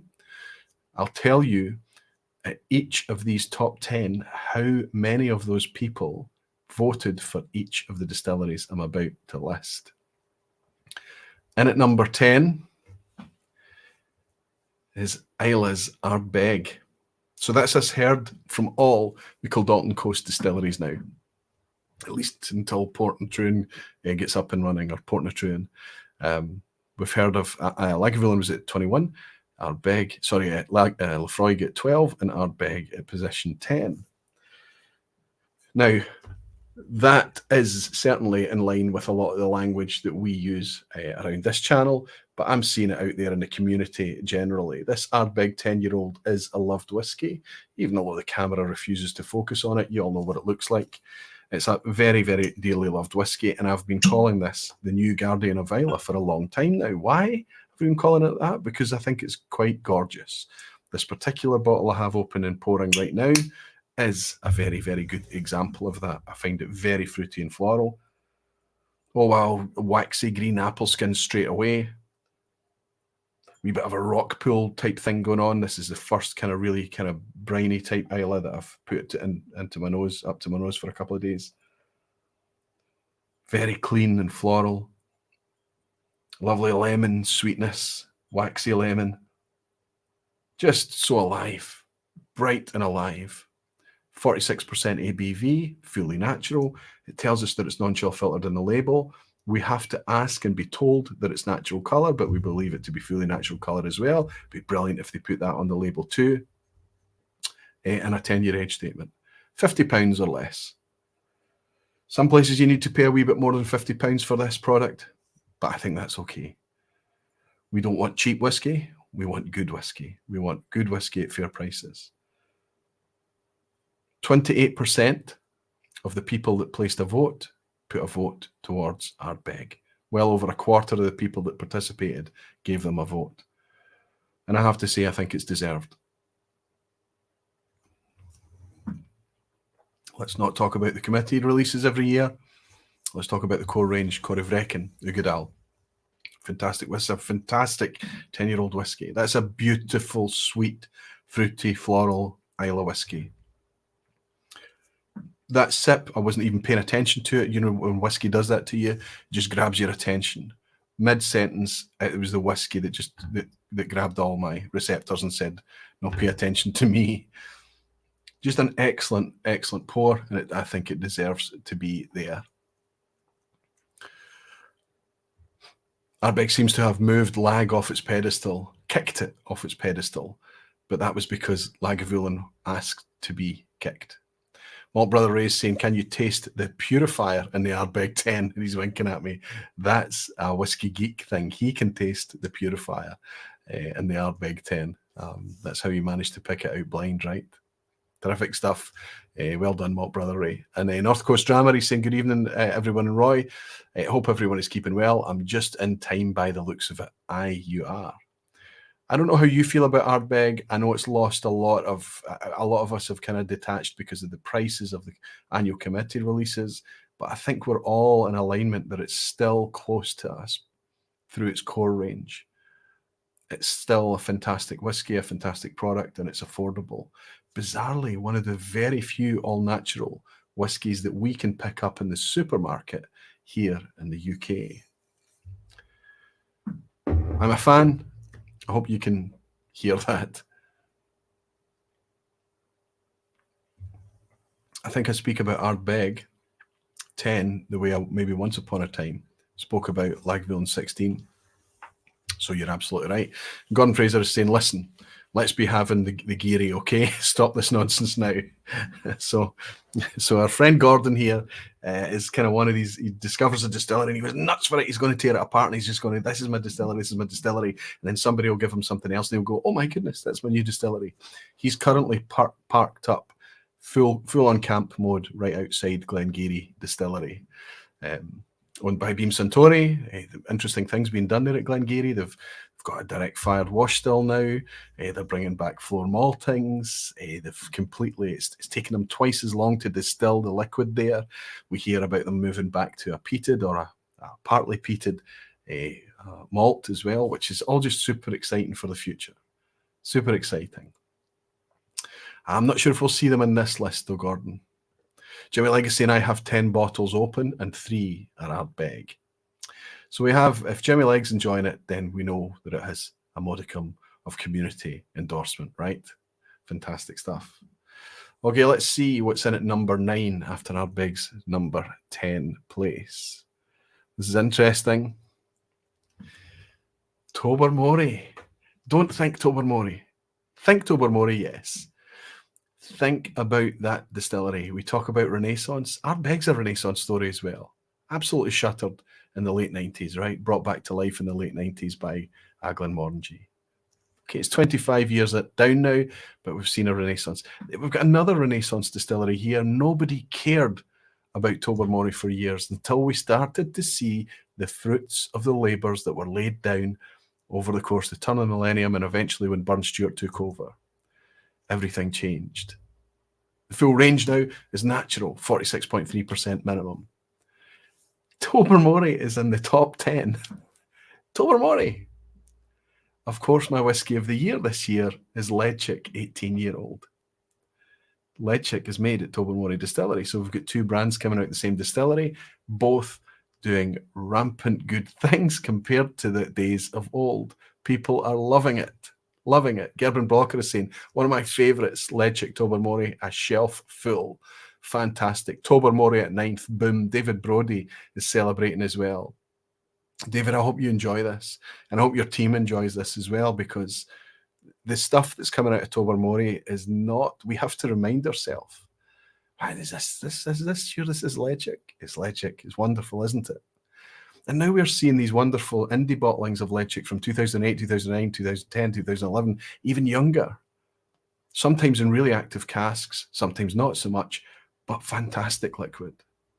We can just trust it now and buy it, even if it's from an indie. We know that there's a strong chance, the minimum is a good, solid, average whiskey, but far more likely it's going to be a really, really enjoyable whiskey. Just terrific stuff. Incredible to me. I'll share with you that I was watching this build, and Tobermory Distillery has not been at the lowest position it's had is 9. It was higher than that at some points. Really incredible. Almost a third, 31% of the people that voted placed a vote for Tobermory Distillery. That is about the affordability, the availability. Look at the Sinclair series at Rioja. It's £33, £35. 46.3% as well. It's a Marmite whiskey. Some people are not loving it, but most people are. Even the ones that don't love it, I love it. I think it's a fantastic whiskey. Even the people that don't love it, they're not upset about it because they didn't have to pay through the nose. It's a good quality whiskey at a fair price. The subjective side is a different discussion altogether. Objectively, it's good quality whiskey at a fair price. Tobermory deserves to be inside the top 10. I am surprised, but I'm delighted to see it there. Absolutely delighted. And I hope you are too. Someone's getting it, says Gordon Fraser. He's not happy about his Glengarry, but he's also saying, would Tobermory be as popular without Leadchick? I wonder. It doesn't matter. It's a wee bit like saying, would Springbank be as popular without Longrow or whatever? You know, any of these distilleries that do multiple brands, you know, Macri Moore from Arran or whatever it may be, it's that these are all ways for the distilleries to be creative and communicate with us through the liquid. Tobermory have decided their unpeated product is going to be called Tobermory and their peated is going to be Leadchick, and that makes perfect sense to me. And we're all used to that now, and we understand that as a concept. It's not always been like that. But in modern times it is, and we're lapping it up. Tobermory is £45 or less for the 12-year-old all-natural. Same for the Leadchick 10-year-old, heavily peated, all-natural. Fantastic liquid, and it deserves to be at number 9. So let's see what made it to number 8. What's ahead of Tobermory? The sibling distillery. Exact same copy paste. We've got a 1960s distillery. It used to be a mill, cotton mill. It used to be a completely different industry. But they repurposed the building. They made it a distillery. They've got the power source of the River Teeth running past right outside the door. It was blending fodder for years and years and years, and people didn't even know there was a place in Doon called Deanston making whiskey for years. Then it became a single malt, and it was all right. And it ticked by years, under the radar. Then, about 20 odd years ago, things changed. The process changes completely. They're making different whiskey. Their cask management is much better. The management of the process, the management of stock, everything is better. They start to really, really dial in, knowing that in the future they want to make a compelling product that's going to be good as a single malt. My goodness, they've done that, and how. The 12-year-old was the first. That was the champion that we came across first. That was the first thing to come to us and say, look how much I've changed, look how much better I am.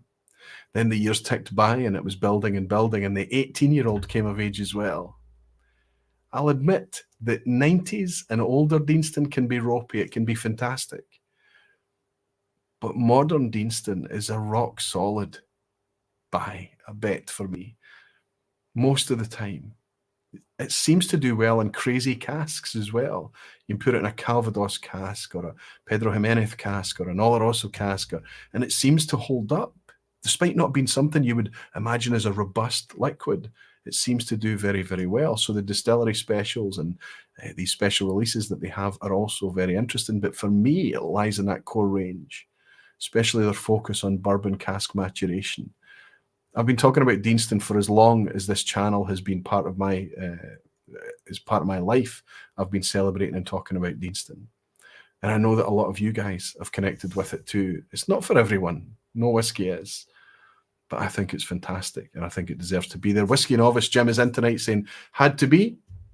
A beautiful place, making great stuff. I do believe you can take some credit for us all being Deanston fans. Well, Jim, if you were probably back in the days before you had your channel and doing what you're doing, if you were part of my community, heard me banging on and on and on about how good Deanston was. Because it's not a brand we recognise. Deanston sounds like it's like a council estate or something somewhere. It isn't. It's a fantastic 1960s distillery releasing natural product at a fair price. It's not cheap. It should never be cheap. Good quality, fair. Hoyt is saying, after my visit to Deanston, I hold them in much higher regard. That always helps. It helps if you can go and if you can touch the place and understand a wee bit more. But just by being open-minded and exploring the liquid can take you halfway there before you even visit Hoyt. I'm glad you loved it. Fernando's saying, well done for Distell. And other big companies should follow this example. They probe that way can work. It looks like I've got a positive bite back from Brendan McCarran. So hopefully at some point we can sit down and talk about his appearance on the vPub, what we can talk about and how we can celebrate the distilleries under the Distell banner right now. Because I think they really do deserve it. And there's going to be more of me talking about Distell distilleries and some observations in this session tonight. Hellswood is saying, you fanboy you. Hey, we're all fanboys and fangirls, Helen, and I think it's okay for us to mention it. And I think everybody has to know that. They have to know that I have a soft spot for Deanston, so that when I rave about Deanston, they know that it's from Roy's perspective rather than for some kind of really impartial reviewer, because I think impartiality can be difficult when we love things. Jimmy Legg is saying, I'd have never tried Deanston if it wasn't for you, for sure. Jimmy, do you like it though? Do you enjoy it? And Bordeaux casks, says Matt Bishop, celebrating Bordeaux casks.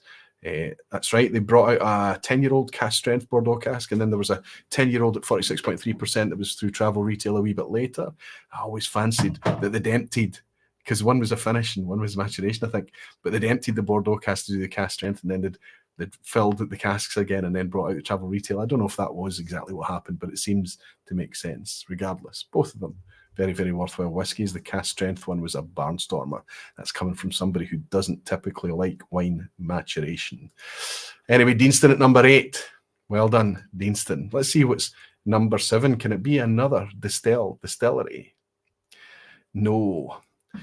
It's the Isle of Arran Lochranza distillery. Now, this tripped a few people up. Not so many people, because well over a third, 36% people voted for Arran Lochranza. Isle of Arran is the umbrella company now. Arran own 2 distilleries. They own Lag in the southwest of the island, and right at the very, very north, almost at the 12 o'clock position, they own Lochranza as well. That's the original distillery. It's been going since 1995. It's Lochranza. However, it's confusing. And even alone the Malt Whisky Yearbook and so many other places, they're calling it Lochranza. The product that comes from there remains Arran. They're not branding it Lochranza. So it is a disconnect there. So I think if I take this list and move it out into the world, I think I'll sidestep that whole Lochranza thing, and I'll call it Arran and then bracket Lochranza instead to distinguish it from Lag. Because of course Lag is producing now, and we've got whiskies available from both the Arran distilleries. So we have to be mindful when one is Lochranza and one is Lag. However, it's no surprise to anybody, surely, that they're this high in this chart. Position number 7, I would argue that maybe you might expect that to be a notch or 2 higher than 7 based on how much we've been celebrating it in recent years. It's my whiskey producer of the year. I think it's a fantastic distillery bringing fantastic product, not cheap, but very affordable, very fair, very good quality. Remarkably different. There used to be this theme in Arran for me that I could almost pick out occasionally that was like sweet orange. It was like an orange cordial type note. But I'm starting to realize that probably that was a cask thing rather than a distillate thing, because I'm not picking that up as much these days. I'm finding that Arran can be a total shapeshifter as well, a wee bit like when I was talking about Deanston behaving well in so many different casks. I raved about the Arran 18, the new 18. I thought it was a terrific whiskey. Very sherry forward, very cask forward, but delicious and fruity and sweet and easy. The 10-year-old, nobody needs to talk about the success of the 10-year-old in the Oswas in 2021. It won Best Scotch Whisky and Best Entry Level. And then it won the Best Entry Level as well in the 2022 Oswas. The 10-year-old's just terrific stuff. Then we've got the quarter cask. We've got the wine cask releases such as Amarone and just peated versions, and of course Lag is kind of taking more of the focus away now. But we've got a very, very full range from Arran as well. We've got an 18-year-old, we've got a 21-year-old, and we've got a 25-year-old. And if you happen to be visiting Arran, you can still pick up the 25-year-old at the distillery for £295. And I think if you buy a tour, you might even get a wee bit off that. I'm not sure. Fantastic value, fair prices, all natural focus, everything. Terrific stuff. Reb is insane. Objectively, Deanston and Lochranza are doing everything right. Delicious whiskey, good value, integrity bottlings, varied expressions, and great tours. It's the perfect package, isn't it, Reb? It's just, it doesn't seem like it's a very, very difficult thing to create. And yet it's only a few that's doing it. And for us, the people that are going nuts and buying all of these whiskies from every corner of Scotland and comparing them, it's a consensus that we reach. It's not an echo chamber. It's consensus, because we taste it and we go, aye, this makes sense. This is right. This is good. Let's pour a wee sip of the 10-year-old here. This is quite a sweet whiskey. This is a room pleaser, a crowd pleaser. It's just a nudge too sweet for me. But I still love it, and I can still easily enjoy it.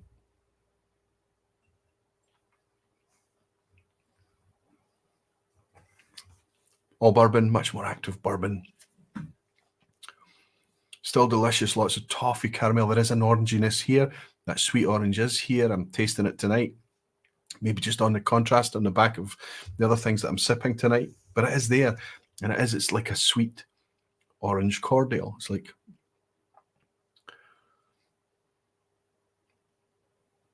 wee bit of butterscotch, wee bit of toffee sauce, that type of note in here.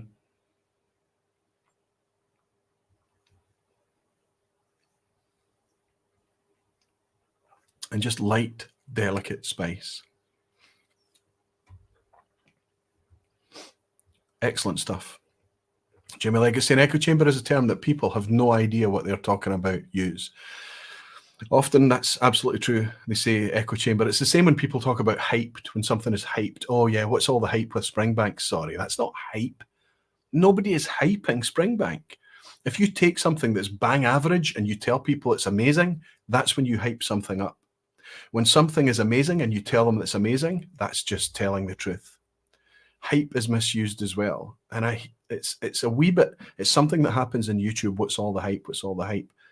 Calm down on, we're only going to talk about things that are good. We're not going to polish turds. We want to talk about the stuff that's good. If you polish turds, that's hype. It's not what we're doing. And I agree with you about the echo chamber thing. But in the context I'm using it tonight, Jimmy, hopefully people get what I'm talking about. And Whiskey Straight Alice saying, I love both Edredale and Deanston. Poles apart in styles, but both awesome. Both Southern Highland as well. Jimmy, sorry, Al, you might notice a pattern tonight. Chris Banks Wildlife is saying also Arran do great food. Aye, they do. They do great food up there as well. And Roland Whiskey Radar is saying, do you still have some stock of the fabulous old Arran 14? I actually have an empty bottle of it down there and it's gone now. That's it, gone. Roland, it's absolutely finished. Phil and Deepa managed to stumble upon a stash of it and brought a couple of bottles. I noticed it was just some store that we're in the States. I picked up from them that they'd managed to get some old Arran 14 and I was a wee bit jealous, but I'm hopeful that it's going to come back in the next couple of years. We remain optimistic, right? I'll say that when you talk about Chris Banks, Arran doing great food, Lag, loved the food at Lag. My kids loved the food at Lag.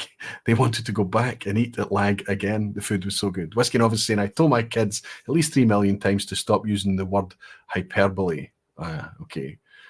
My kids don't say hyperbole, but I think hyperbole, sometimes I'm guilty of it. Okay, let's go in and see what made it at number 6. What made it in the number 6 spot in our chat? We're getting close to the crunchy bit. We're getting close to the tickly bit, right? Number 6, Kilkerran, our first entry in Campbelltown. Kilkerran, a brand new distillery. 2004 it was founded, only just a wee skip ahead of Arran. Sorry, Kilchoman, as I was talking about earlier, a 2005 distillery. Kilkerran, an old distillery, Glengyle. It's long been lost. It was all sorts of things. I think it was a petrol station and a gun store, a rifle range, and all of these crazy things. And eventually it was left in derelict in a terrible mess. And then Janie Mitchell step in and bring it back to life. And thank goodness that they have. The problem is capacity because it's fed from the same resource chain as Springbank, of course. It only produces for, I think, 3 months or something a year. I forget if it's 12 weeks or a wee bit more than that now, but very part-time run distillery. And we understand why that happens. We understand. But we would just love to have more of it. We had a wonderful lineup at the Glasgow Whisky Club recently where Precarious Dave brought along a flight of all the 8-year-old cast strength releases. And then somebody who was celebrating their 50th brought along to celebrate, just to share with everyone at the club, a wonderful bottle of their Kilkerran 16-year-old, as if to enhance the theme. Just amazing whiskies. It doesn't matter whether it's your love of sherry casks or bourbon cask or port cask, or it just doesn't matter. Kilkerran cover it all and they do it brilliantly. And it's being loved. This would be higher than 6. No doubt. This would be higher than 6 if it had been more widely available for longer. This is still a new distillery to a lot of people. A lot of people can't easily get their hands on it, and even us in the UK find it difficult. But a lot of retailers that I've been into in recent times, they've had Kilkerran sticking on the shelf again. It would be amazing if that starts to happen a bit more. Anthony Lambert is saying, I think a lot of people who just want to be whiskey experts jump on the Springbank bandwagon without knowing if or why it's so good and push the price up for us real enthusiasts. I am going to give you an opinion or a take on that a wee bit later tonight, Anthony, about this whole thing. It's not whiskey experts, it's whiskey enthusiasts. And I think the whiskey enthusiasts were swelling. It's boom time in whiskey generally, and it's boom time in the enthusiast side of things. So it just makes sense that there's less of it to go around. Yes, it's commoditized. Yes, it's secondary market fodder. Yes, it's investment. Yes, it's flippers, dreams, and all of the nonsense, all the negative stuff. But just take all that out of it and just imagine this growing swell of people who love Springbank and the strain that in its own right puts on supply. Now I have to back that up with some data. Hang around. Black Fen is saying, on the subject of polishing turds, I finally got my paws on a bottle of Unjabi elephant dung smoked whiskey from Namibia. Okay, I'm keeping my fingers crossed. Initial impression is slightly odd, but really rather good. I think that's right on line exactly with Roddy, what Roddy and I discovered about that Unjaba Namibian whiskey a couple of years ago. I wouldn't mind getting my hands on a wee bottle of that, Black Fen. Let me know how you got it, where you bought it from. The producers, the makers, were so excited about that vPub that they got in touch with me after it and asked me if I wanted to distribute it in the UK. It's not my business. But I was grateful for their enthusiasm and just how excited they were that we were talking about it. Seb K, good to see you, Seb K. House of Scotch. He's saying, on the theme of overused phrases, words, clickbait, the interweb, Aquavite, this distillery released a bottle last week, and you'll never guess what happened when it was not opened. That's right. Sealed bottles everywhere. Listen, you see it on your Instagram feeds. You see it elsewhere. Sealed bottles. You know, what's really frustrating to me is that companies will have a sealed bottle next to a glass of whiskey, usually sitting on a warehouse in a barrel, right? Where have they poured the glass from? You know, a fireside scene, a bar top, sealed bottle and a glass. Well, what's it's clearly none of the stuff from the bottle because it's still sealed. What's in the glass? Oh, but it has to be sealed because it's pretty, and it's no, the prettiest thing is an open bottle. That's far more attractive. But not everyone has to open all their bottles all of the time. It's your whiskey. Do with it as you will. But sealed whiskey, it might as well be cold tea. It becomes an ornament, right? I agree with you, Seb. I hope you're doing well. I hope life in Portugal is good. Hellswood is saying probably bells in the glass. Right enough. Cheers, everyone. I should be pouring a wee Coquerin. I managed to pick this one up. in the shop, and yes, it was just sitting there on the shop. I went into the shop in Inverary, it was, and I picked this up for, I don't know, £42 or something like that. Used it in a something got a dot on the top, so I must have used it in a blind challenge very, very recently. I'm very grateful to have it alongside its sisters over there, the majority of which are sitting open. I think I've got 3 12-year-old Coquerins all open at various levels. And I've got the 2 16-year-olds open, one of which is, I think, just about gone, if not gone, very, very recently. Anyway, let's move into the top 5 and see how we are doing in the top 5. Remember, I think if you've got a good mind and you've, by process elimination, you know what's not being talked about yet, you've got a good idea what's still sitting here to be talked about. Some of you might be excited that your favourites are still to be talked about, and they could actually exist in the top 5. But I'll remind you once more, this is not my list. This is our list. This is your list. This is everyone's list. This is consensus. Position 5 is Glen Scotia. Glen Scotia. It's Campbelltown whiskey. Glen Scotia is ahead of Coquerin. That's shocking to me. It's not ahead by much. If you look at the percentages here, if I flick back, to remind you, there was 40% of the people placed a vote for Coquerin. And for Glen Scotia, 42% placed a vote for Glen Scotia. So they were exchanging blows all the way through this poll. Quite fascinating to me. That distillery that 5 or 7 years ago, you were scared to buy because you didn't know what you were going to get. You had no idea what the bottle was going to taste like. Now we know in Glen Scotia the consistency, and it's remarkable that it's the younger stuff, right? The consistency that we're enjoying is much, much, much better. Here's a wee Glen Scotia, and it's their first ever all natural release to state that it's all natural release. Further entry-level product, I should mention. Hopefully, if that camera zooms in on the back, non-chill filtered and natural color, 46% ABV. We love it. We don't care that this is young whiskey. It's to be celebrated, and you can be transparent about it, and you can keep the mouthfeel. You can keep the flavour, you can keep it intact. And even if we can detect that, or if we can't detect it, it matters not, because we have the reassurance that as much as possible, you've tried to keep it natural. This is reasonably priced whiskey as well, but it's a wee bit pricey for 5-year-old whiskey, which is what it is. 5 years in ex-bourbon, and then this one is finished in rum casks. So it's young. But the changes that they've made at Glen Scotia means that sometimes the whiskey that's coming out of there, the youngest stuff, is often better. We also know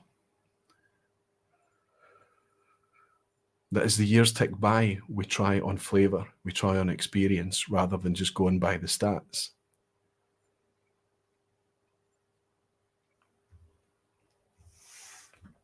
Cool on the palate. It's the same room temperature as all my other whiskey here, but there's a cool arrival to this, almost like the way that menthol communicates with you on the palate. But this isn't really too strong in menthol. This is sweet. There is a kind of minty cool element, quite malty, creamy, almost like a very light, almost custardy sense to it. There is a lot of sugar going on here, light white sugar, sugar dusting. Maybe rum cask is doing that. Maybe just the fact that it's quite young malt.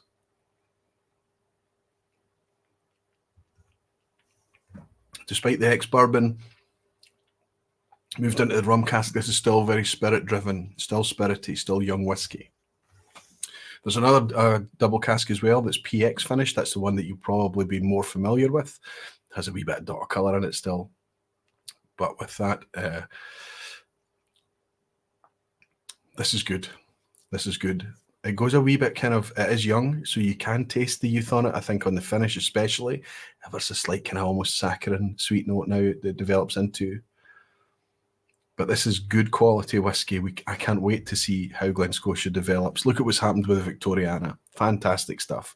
Much higher ABV as well. Really quite a distinctive style of whiskey, but it's loved. The 15-year-old, it's kind of gone out of reach a wee bit on price now. It's kind of creeping up there. They need to kind of make sure that that price doesn't go out of control. They need to get it natural. They need to get it nailed down. But they're just moving ahead in strides, leaps and bounds. To see Glen Scotia coming in at number 5 has got to be surprising quite a lot of people. Rob Smith is saying Kilkerran 16 year is amazing. I agree with you, I really do. Nick Gascoigne is saying if you opened the vote to all world distilleries, which would crash the top 25, do you think? I don't know. But here's the thing, is what you want to do, Nick, is you want to, it was Nick that said that, wasn't it? Yeah, it was. I want to kind of keep it, it's easy to overcomplicate things by trying to either get too granular and ask too specific, or just to open it up to everything. Let's, you know, we can, through the online Scotch Whisky Awards and stuff, we can use those platforms to open it up to world whiskies and things. What I'm trying to do here is do something that I believe has not been done before. Whiskey Base, Whiskey Fun, Malt Maniacs, and that, they've all had lists in the past, but they've always been slightly different, and you have to caveat them and contextualize them ever so slightly differently. I'm trying to do something here that could potentially move with the times, that it's fully focused on what you are enjoying, everybody out there. I have no intention to open it up to all world whiskies. Can you imagine the list that would be? It was already a pain for me to create the list of 117. I really don't want to go much outside of Scotland, Scottish malt distilleries right now. Wheels and Whiskey, Stuggy. Good to see you. Good to have you in. He's saying Aquavit. It's interesting to see that a lot of these single-digit distilleries are regularly involved with the whiskey community, club tasting, festivals, and online interactions, etc. You make a fantastically observant, good, solid point. Absolutely. There is no doubt that they know who they're coming after. They know to come after the enthusiast. They know who their market is. Well done, Glen Scotia, for making it into 5th place. I think it's deserved. Let's have a wee look to see who's made it to number 4. We're inside the top 5 now. There's only 4 more to share with you. At number 4, just incredible. Absolutely incredible. 42%. That's the same amount of votes, you think, but I'm rounding here. Ardnamurchan actually managed to gather more votes than Glen Scotia, despite the fact that Ardnamurchan has only been releasing whiskey since 2020. They're coming up on 3 years of releasing mature whiskey to the market, and they are placed in our community as number 4. Number 4. So let's grab their entry-level product. Let's grab their £45 Ardnamurchan AD. I'm not the only fanboy that's out there. It's consensus. It's not me just going all nuts and being blind. It's me picking up this whiskey when I don't even know what's in the glass at times and saying, well, this is fantastic. And then just finding out that it's Ardnamurchan. It's the flavour, it's the fermentation, it's the fruit, it's the saltiness, it's the brininess, it's the minerals, it's everything. It's the soft peat.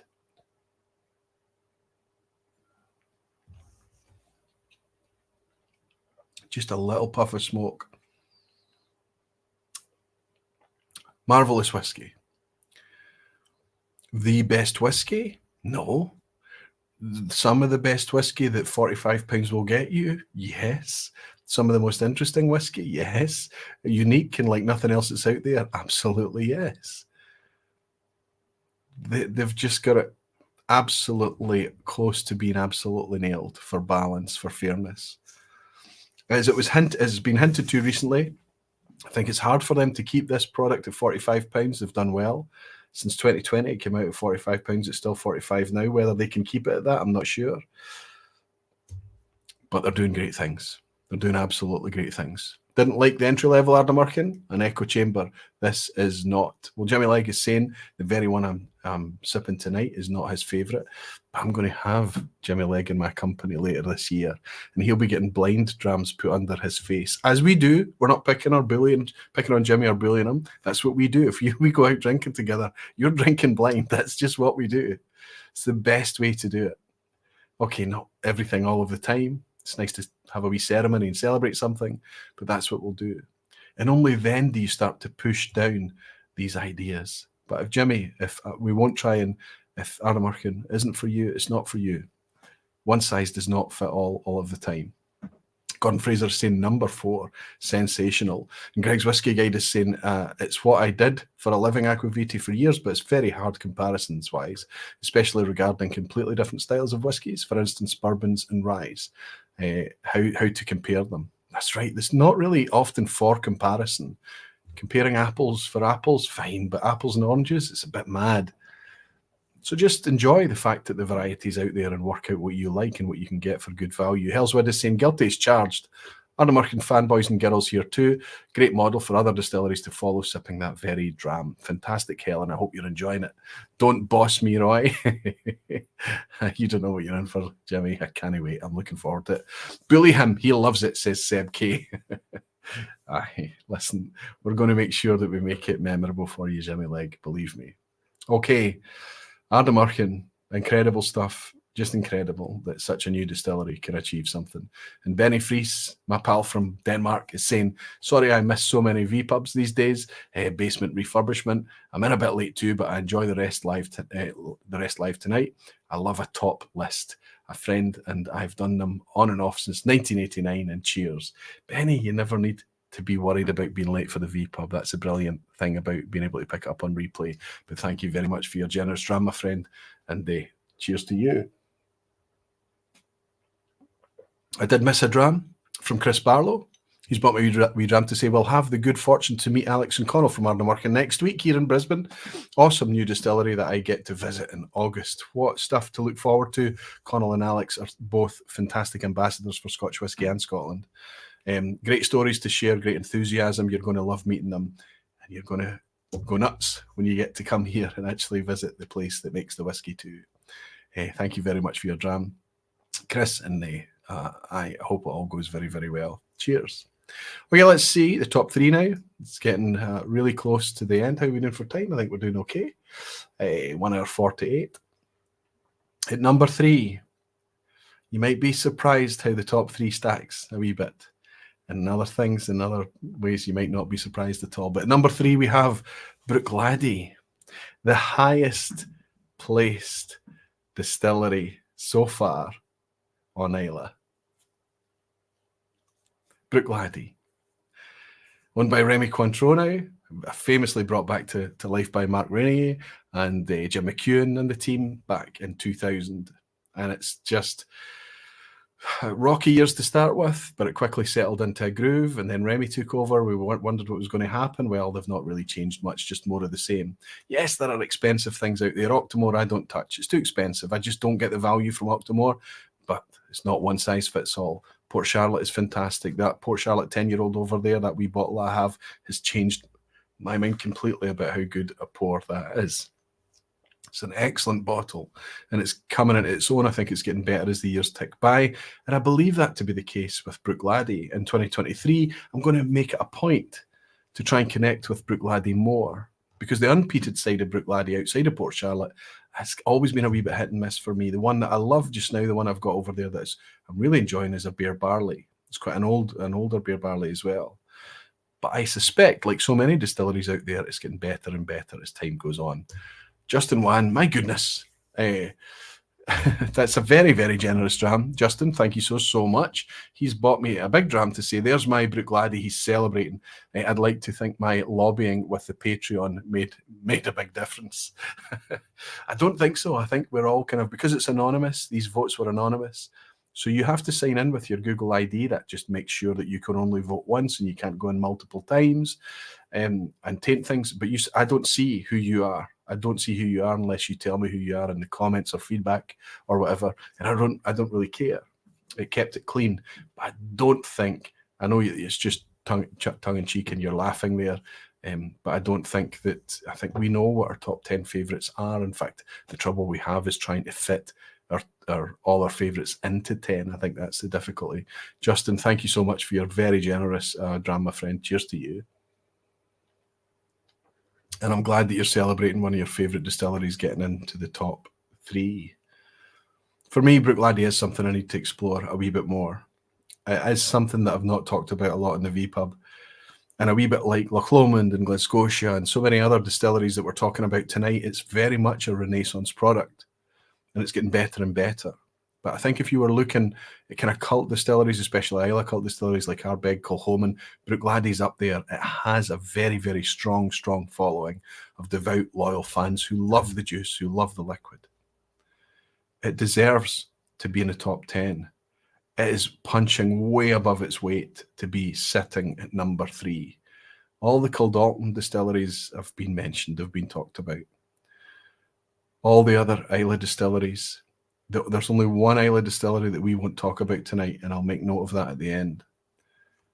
Bruichladdich, incredible, make it to number 3.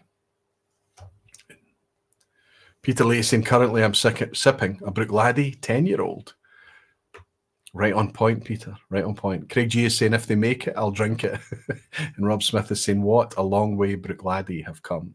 Absolutely. And Falscraft is saying Bruichladdich were probably the ones who really showed that Renaissance could be done. I think you're absolutely right. And Justin Wan is saying, I hope they come up with more aged expressions in the future. Yeah, we've heard a lot of that from Ralphie as well. Ralphie's quite rightly claiming, because even if they can't do it for whatever reason, say why they can't, but why are we not seeing more entry-level age statements from Bruichladdich? What is the model? What is the plan? What is the strategy there? Regardless of that criticism, here we see them being celebrated in number 3. 48%, almost half of the people that stepped in to vote and placed a vote for Bruichladdich. That's how it got to number 3.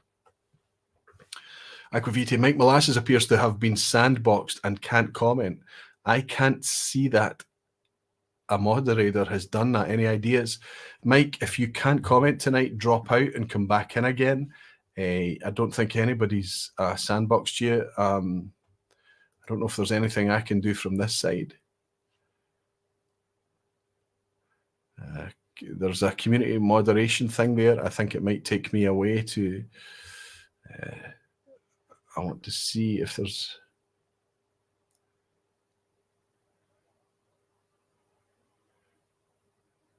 Mike, I know that you're very active in the chat, my friend, and I would love to have you in here, but I don't see you. I see the ones that have been, they're all bots. They're all bots, and I don't see Mike Molasses.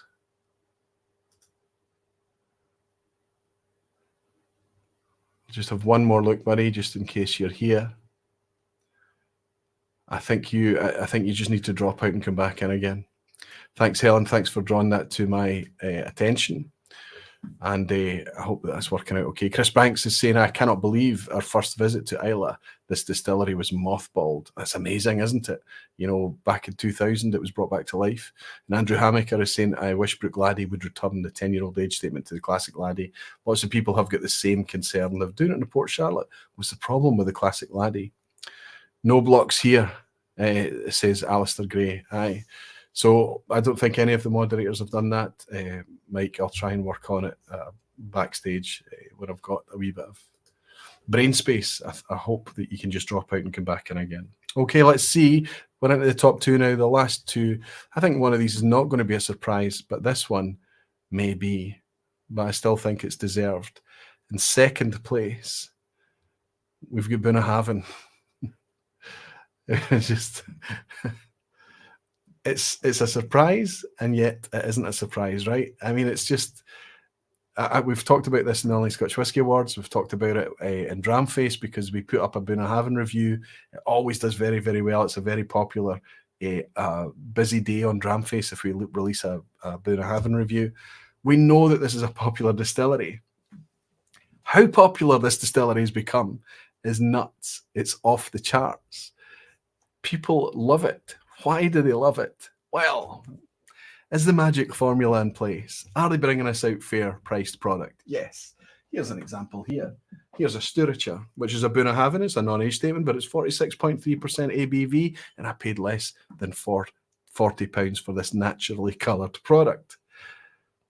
They've got Tochik Ada, the double smoky, as they call it. They've got their 12-year-old, the absolute stalwart that is the Bunnahabhain 12-year-old. Then as it gets to more mature stock, yes, it does get pricey. It does get more expensive. But there's so much to keep us engaged at the more affordable, more available end that's okay. They need to sort out their distillery visitor centre pricing. It's off the charts. It's brutal. But I don't want to throw shade when Bunnahabhain, one of the most remote distilleries on Islay, and Islay being one of the most remote distilleries to visit, to see distilleries in Scotland. Consider that.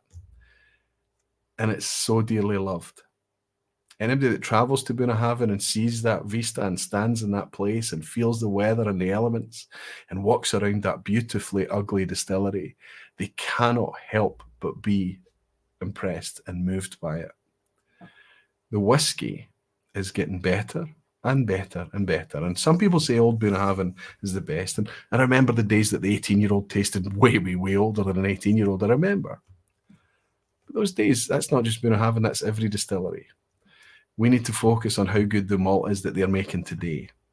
They're keeping their own brand alive and they're doing it strong. They're doing brilliant stuff.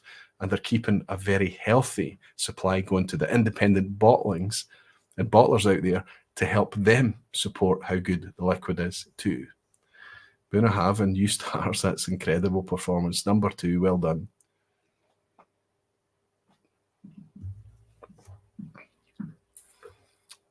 Let's raise a dram to Duncan, a very important person next to Jim McEwen. That's right, Pierre, the late Duncan. Yes, you're absolutely right. He was part of that team that brought back Brook Laddie way back in the early days. Cheers.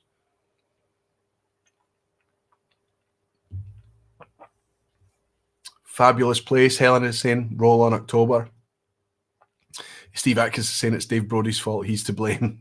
I wonder if Dave is still in to see this. He's probably, if he is, he's probably taking his T-shirt off and run around the room. And Graham Fraser is saying, we'll always remember the Scotch test dummy Scott at Bunnaroy. Aye, Graham, that was incredible. So you're just kind of poking people and seeing what like, and I just saw the flick of change. I saw the switch getting flicked in Scott. I saw that when I was at Bunnahabhain with him, he just slowed down. He just settled. He didn't want to leave the place. He loves Bunnahabhain. He loved Bunnahabhain before he went there, but that made him really, really properly love it. It was quite incredible to see. And I think it has that effect on more than just Scott. I think it has that effect on a lot of people. Gerald Casken is saying, if we made this list 10 years ago, would you expect to see Old Pulteney and Bar Blair in the top 25 before the rebranding? They both had fabulous lineups.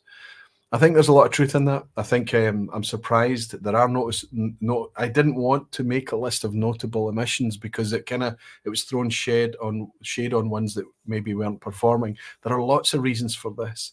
Bal Blair, Old Pulteney have slipped out, but let's consider the company. Let's consider the company themselves. Let's consider, the owners, Inverhouse. They've got Speyburn, they've got Annock, and they've got Balmainic as well, alongside Bal Blair and Old Pulteney. They're all doing great whiskies. And what's happened is that they got a wee bit expensive and they switched a lot of us off. But as the rest of whiskey is becoming a much, much more complex, they've kind of started to settle a bit. And it seems like people are starting to talk about the Bal Blairs again, the 15 and the 12. People are enjoying the Old Pulteney Huddart. I'm not. I don't have much Old Pulteney on the shelf, but we should always stay open-minded, even in things that we've moved away from. If it's available and if it's affordable, keep an open mind and maybe revisit it. Maybe you don't need to buy a bottle. Try a friend's, buy a bar pour, get a wee sample, whatever it is. But stay open-minded and don't say, oh, Old Pulteney, no. Yeah, I think we're only cutting our own nose off despite our own faces when we do that. Justin Wan says, notable exception at 26th place, my beloved Linkwood. Yeah, since I'm not going to tell you the 26th place today, you can hang on to that, my friend Justin. I quite enjoy a Linkwood myself. Daniel Williams is celebrating being a member of the Barflies for 26 months, part of the team that keeps the vPub absolutely ad-free. Thank you for your support, Daniel. My laptop died at number 25, now resetting. That's the beauty of a replay, my friend. Whiskey Straight Alice saying, I have had a couple of SMWS Balmainic offerings. Fantastic. Cheers, Al. I know we can only taste Balmainic through indies and an occasional Deerstalker bottling, right? Terrific stuff. Okay, well, I'm going to share with you what the number one is, and you're all going to roll your eyes and say, well, there's no surprise here. And that's frustrating. That's really super frustrating, isn't it? Because there's a distillery. And if I talk about the steps in this bar chart, there were at 26 to 25, there was a step. There was quite a significant step change. But it was, other than that, it was quite smooth. But the number 2 place to the number 1 place is so compelling. It's like a hammer blow illustration of how much this distillery is loved. It is so compelling. It's ridiculous. 48%, half the people placed a vote for Bunnahabhain to get to number 2. I can tell you that our number 1 is no surprise. The amazing, the wonderful Springbank. 69% of people, over 2/3 of the people that stepped forward to participate in this thing, placed a vote for Springbank. That is despite the fact that we are so challenged in the availability stakes right now. It's so difficult to get a hold of it, and yet it's dearly, dearly loved. So when I go back to the comment that was talking earlier about, isn't it the case that, we're just kind of telling people that Springbank is the best and they're just going to go out and chase it and they're not going to know why or understand why it's the best. They're just going to buy it all up and gobble it all up. I don't think people are that gullible or that stupid. I think if they're on this journey and if they're tasting and drinking, they want to taste and drink. They want to understand what the big deal is with Springbank. I think a lot of Springbank is getting hoarded. I think a lot of it is getting flipped.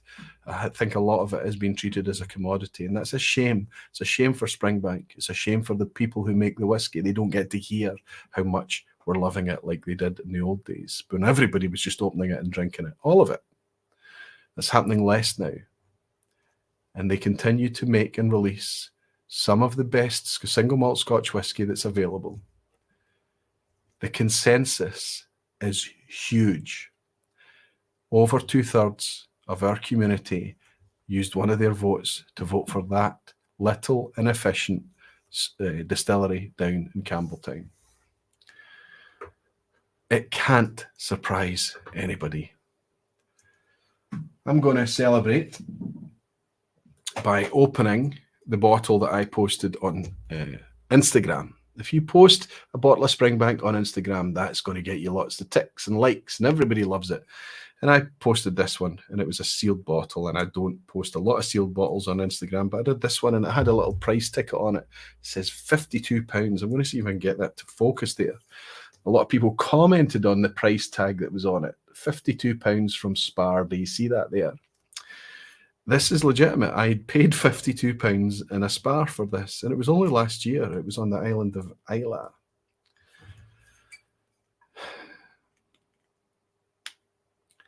The Spar on Islay is not a typical Spar. Let's say that. But there was a Springbank 10 on the shelf, and it was the second time of going in for it that I bought it. In fact, it's the second bottle of Springbank 10 I bought from that Spar in the year of 2022, because I bought another one and gifted it to someone on the island who was very, very kind to us. And he told me it was his favourite whiskey. So I bought it and gave it to him. And he very much deserves to have it. But the second time I managed to pick one up on a separate trip altogether, I kept it for me. And I think that's okay. Graham Fraser's celebrating being a member of the Barflies for 34 months. Thank you for your support, Graham. Please, this top 10 worked out tonight, Roy. Graham, thank you very much for the inspiration. You and Dan as well. Dan Whedon in the in the Barflies group, chatting about it and thinking, "Ooh, this might make a good topic." I just needed inspiration as in how to bring this, and I realised that the only way to do it was to crowdsource it. Daniel Williams gifted 10 Aquavitae Barfly memberships. Thank you very much, Daniel. And Peter Lee saying a lot of people want to know what Spar shop it is. It's the Spar shop in Islay. Everybody knows it. It's the whiskey shop on Islay. It also happens to be a Spar.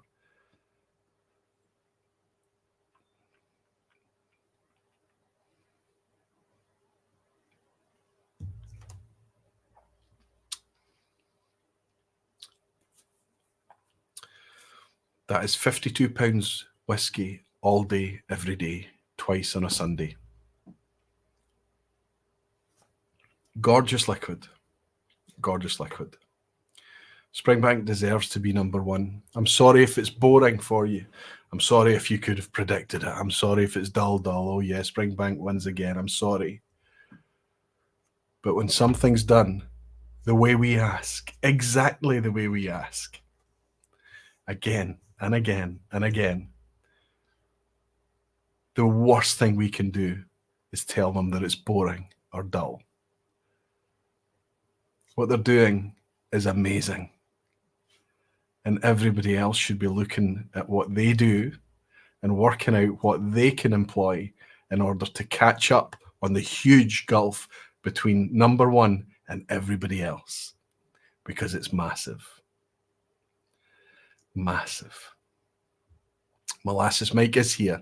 I've been shouting into the void, but I'm pleased with the top 10 results, regardless of the order, as long as Springbank was number one. Mike, I hope that you're okay to comment again. I hope that you don't need to buy me a dram or a super chat in order to get your comment read and mentioned. Thank you, buddy. I'm glad that you're pleased to see it as number one. Orange Rule is saying, what is the date of the Springbank 10? We'll try and join you. You've got a choice, Rule. You've got a wee selection of different bottles. This is quite an orangey one. It's quite another orangey on the palette one here. Let's see if we can get the date code up here. This is 10 years Springbank. Come on, it's these old eyes. I just need it to light up the right way. I can't see this. Okay, this is 18/1/22, the 18th of January 22. That's the date code on this bottle. Aris is insane. My dram tonight is Longrow 18, 2022, and I drink it for the first time. I think it's suitable for the theme of tonight's vPub. That's you celebrating the #1 distillery right there, Aris. I hope you're loving it too. And Roland Whiskey Radar is saying, so you posted a sealed Springbank 10 with a dram poured next to it. Bells? Nope, there was no dram next to it, believe me. It was on top of books. And yeah, it did got massive engagement likes because it's Springbank. The word spar in German means save. In your case, that fits. It does. Ross Brereton's bought me a wee dram, Anthony. Thank you for your comment. But Ross has bought us a wee dram. It's saying superb vPub tonight. No doubt you've put Springbank even further out of our hands now. I didn't do it, but I did share it with you. Please don't shoot the messenger.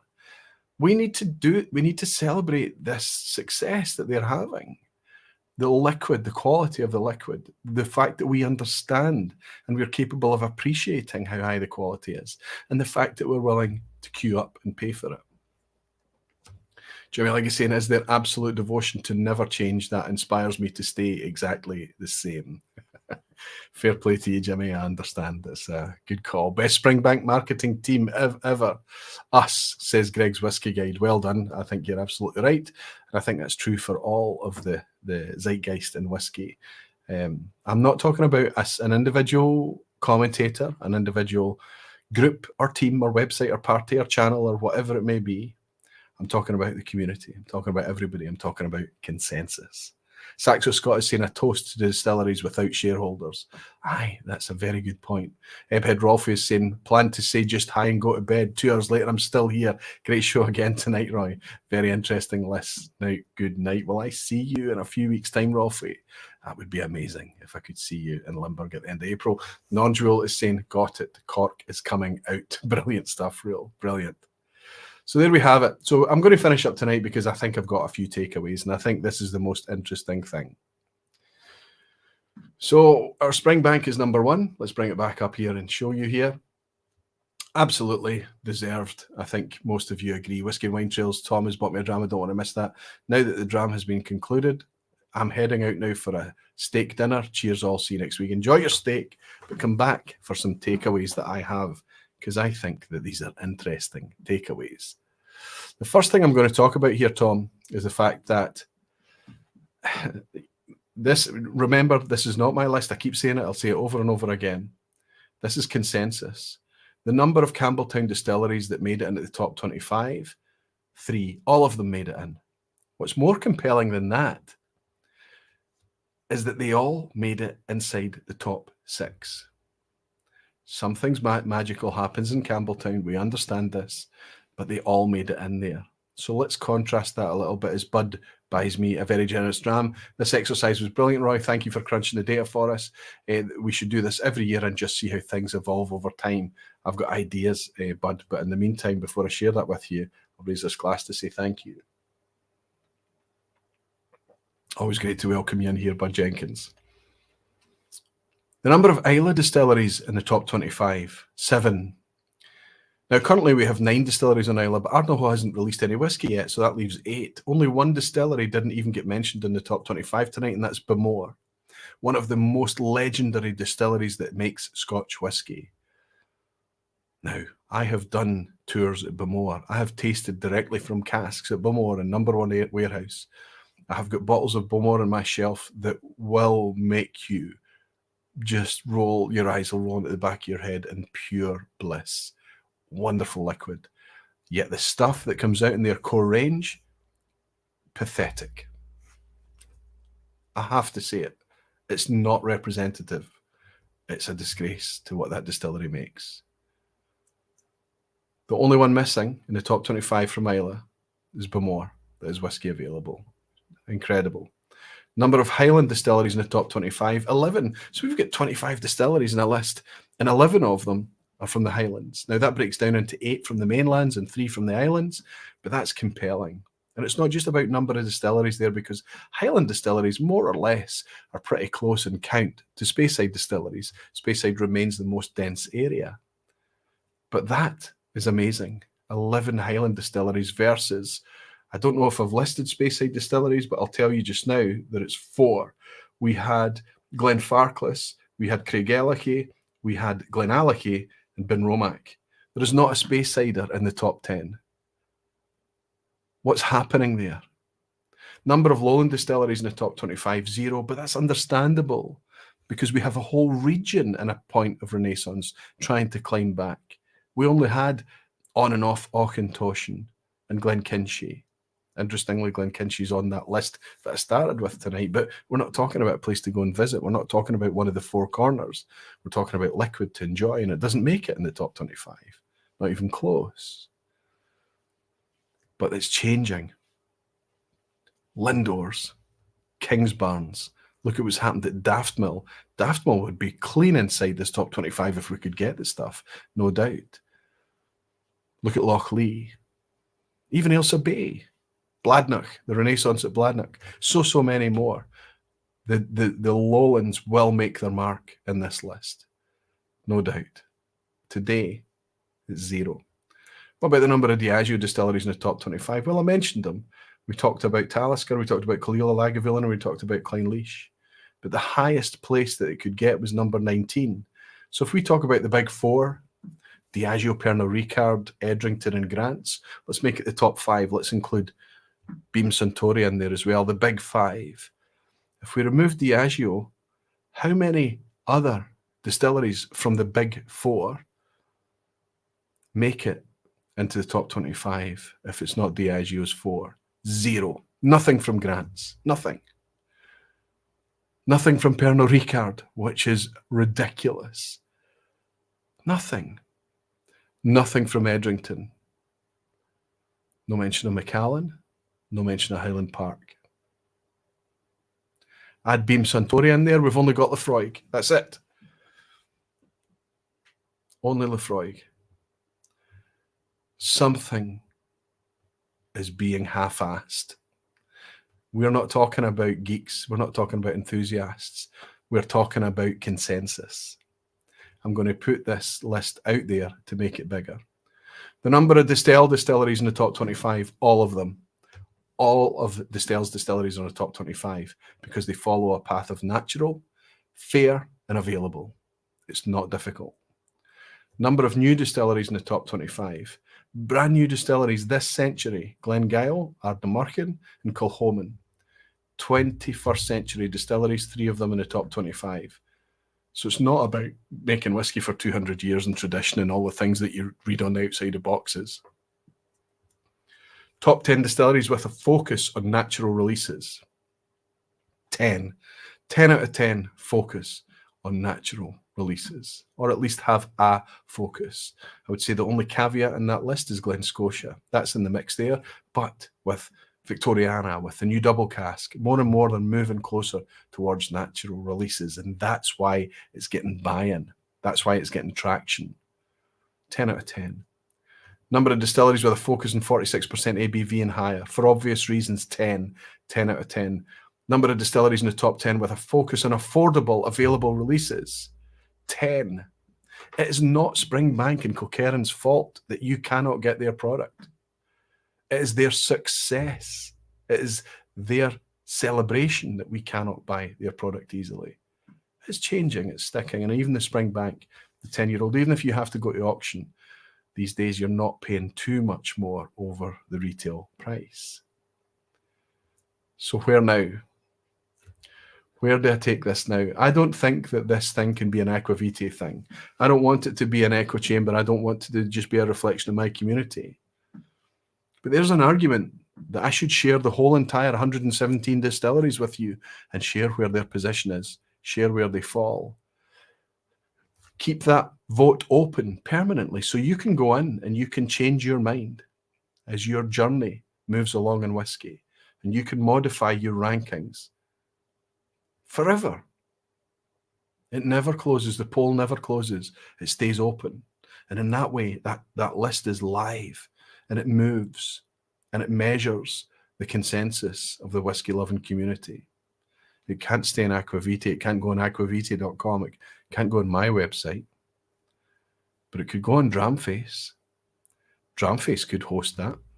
Dramface is independent. Dramface could keep a page live with a live, real-time list of the community's consensus of the top 117, 118, and it grows each time new distilleries come out. And maybe once a quarter, once every 6 months, once every year, we revisit it and get it together and take a measurement of where we're at with it.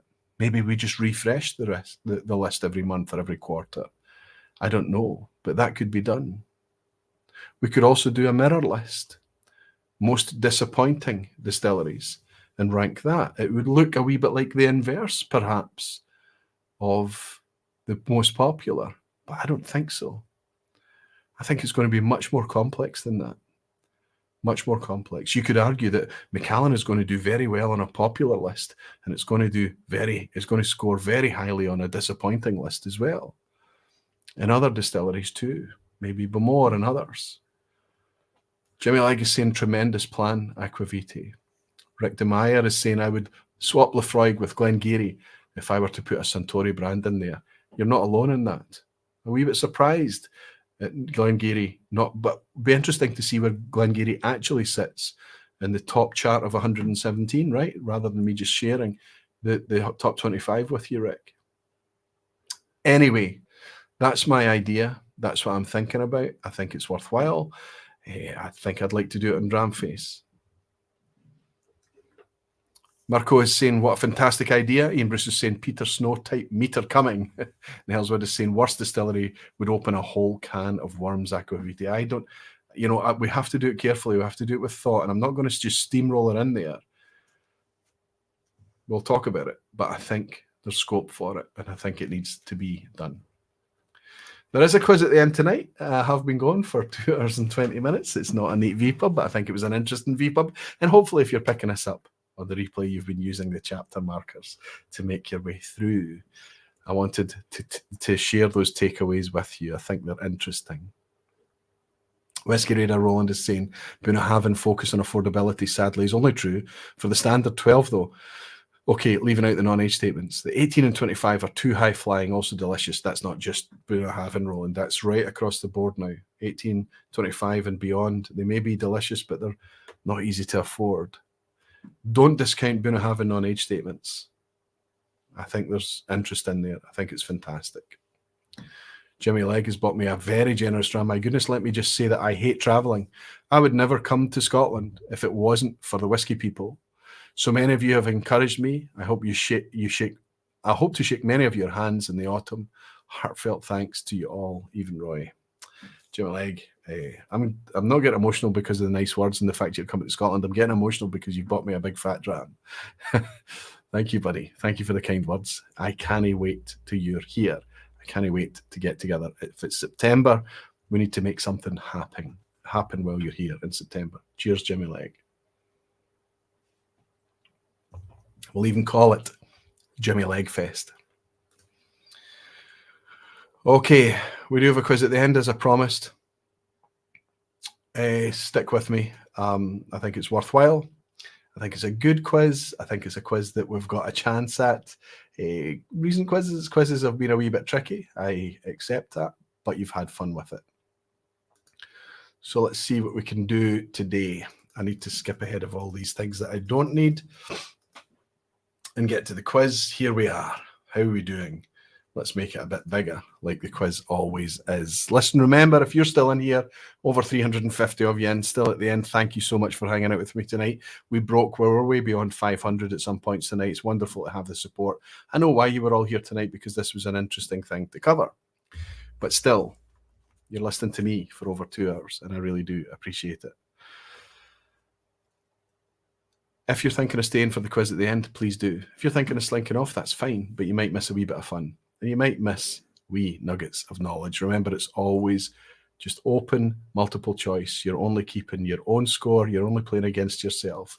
So just try and have fun with it. Good luck, everybody. Jimmy, thank you for that big dram. And good luck for the quiz, everyone. Falsgraph is saying quizzes have to be 1, educational, 2, fun, and only 3, winnable.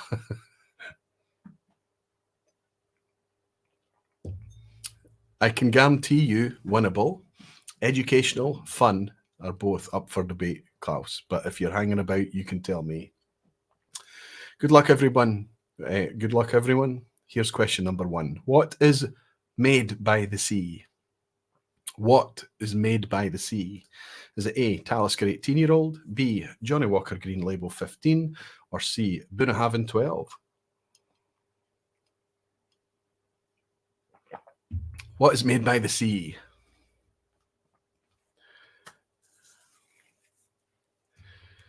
There we go. It's all pouring in. Now remember, the opening questions tend to be nice and gentle and easy, fathomable. As time goes on, they tend to get a wee bit trickier. You've absolutely all kicked this out the park. Of course, it's not Bunnahabhain, Westering Home, or Johnny Walker Green Label. I don't think has a strapline. A Talisker 18 is definitely one of the Taliskers that are made by the sea. Question 2. In terms of producing spirit, which of these distilleries is the most recent? Which is the newest producing distillery of these three? A, Wolfburn, up in the Northern Highlands, B, Tulvadi, up in the Northern Highlands, or C, Strathearn in the Southern Highlands? Which of those three is the newest distillery? Let's keep things nice and gentle to start, lulling you into a false sense of security.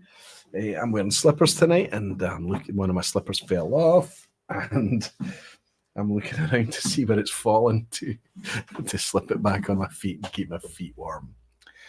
Absolutely, you've all kicked this out the park as well. The most recent whiskey producing distillery in this list was B, Tulvadi.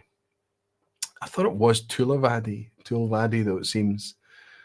Up not far from the Dornoch Firth, just a wee bit further south. B for Tulvadi. Question 3. Black Pits is an Irish peated malt whiskey from Teeling. And it's interesting because A, it uses unmalted barley. B, it is peated and matured in Sauterne casks. Or C, it uses only Irish oak casks.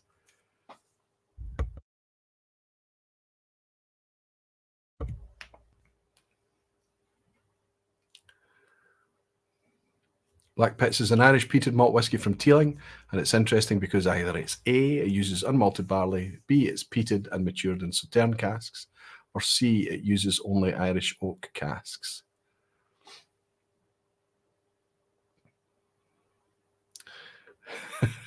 Black Pits, it's made with a Sharpie under your arms, says Sugar Kitty. No, I can tell you that I tell you in the question it's peated, but it's also Sauterne casks. If it was using unmalted barley, it would be single pot still Irish whiskey. And I forget what the last one was. Irish oak casks. Yes, I think would have heard about that. Question 4. Tomatin have released a series of 3 malt whiskies called the Portuguese Collection. Now, I was surprised to not see Tomatin there tonight as well. Tomatin's a popular whiskey amongst us, and yet it didn't make it in the top 25. But anyway, recently they've released a series called the Portuguese Collection, which all have what in common, apart from the fact that they've got a connection with Portugal? Is it A, they are all released at cask strength? All 3 releases are at cask strength. Is it B, all 3 releases are at 15 years old? Or is it C, all 3 releases are port matured? What is it about Tomatin's Portuguese Collection?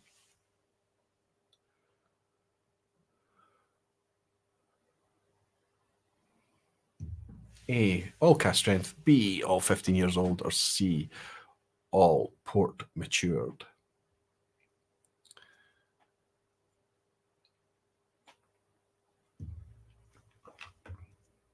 A lot of the Tomatin range is natural. I can tell you that all of the Portuguese collection is natural, but it's at 46%. It's not cask strength. It's not all port matured. There is a port cask. There's also a Moscatel cask and something else that's out of my mind right now. But I can tell you that they are all indeed 15 years old. And that is that they're 8 years old in ex-bourbon before they're moved in for the final 7 years. So it's all the exact same season, the exact same vintage of whiskey, matured at the exact or made at the exact same time, matured alongside each other, and then recast into 3 different casks so that you can taste this really cool experiment of these 3 casks and the different effect that they have on the spirit. Quite an interesting thing. A wee bit pricey, I mean, but it is a small scale thing. £90 a bottle, 46% ABV. Chris Pollack is pointing out it's Madeira. That makes perfect sense. And Seb K is suggesting the exact same thing as well. Seb, you've got an upcoming tasting, actually, for this very range of whiskies. So, yes, Madeira is the other one. 15 years old is what I was after there. Question 5. Here's a picture of me, looking quite tanned, actually, compared to tonight. So it's obviously a summertime picture. But I am at Tomatin in this picture. This is the first ever vPub on location live. There's one coming up in April that will be from the Isle of Rassay, but this is back when I was mute. You couldn't hear what I was saying, just the same as when I went live at Ardnamurchan for completely different reasons. It's just the way it goes. But I want to ask, I am at Tomatin, but where actually am I? Am I A, in their fermentation room, B, in their mash tun, or C, in their still house? Where was I broadcasting from when I went live from Tomatin in 2021? Was I A, in their fermentation room, B, in their mash tun, or C, in their still house? I think I've aged in 2 years.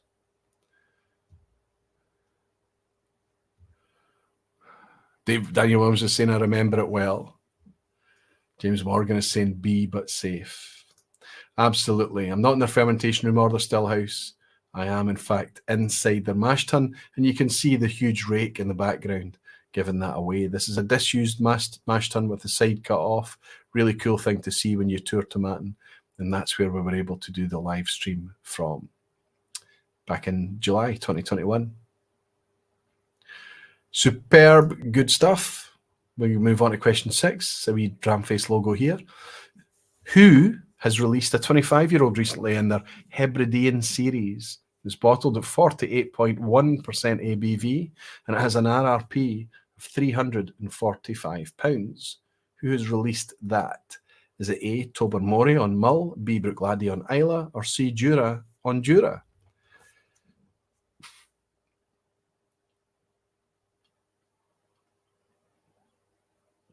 The talk about the 5 decades made me buy the bottle, says Herman. That was when I was at Tomatin. And Whiskey Radar is saying you aged a distillery. Yeah, Roland. So a 25-year-old has just come out, part of the Hebridean series, 48.1%, £345 now. Back in the day, £345 for a 25-year-old seemed like a lot of money, but it's actually probably bang on the money the way 25-year-olds are today. That doesn't mean I'm going to be running out and buying it, and certainly doesn't mean I'm going to be recommending it to you. But I can tell you that it was A, Tobermory, who has just released this 25-year-old. The Hebridean series, it was a 23-year-old and a 24.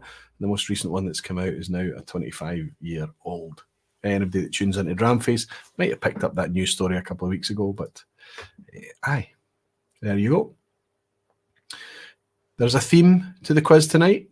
2023, I am experimenting to see if I can keep the quizzes going with a theme running through the questions, and that does appear tonight. I wonder if Jimmy Legg is going to guess the theme tonight. Question 7. Alt Glian was a new malt released in 2020, but what does that name mean? Alt Glian, what does that actually mean? It's Gaelic. I don't know if I'm pronouncing it well, so it could be Alt Glen or Alt Glian or Alt Glian. I'm not sure.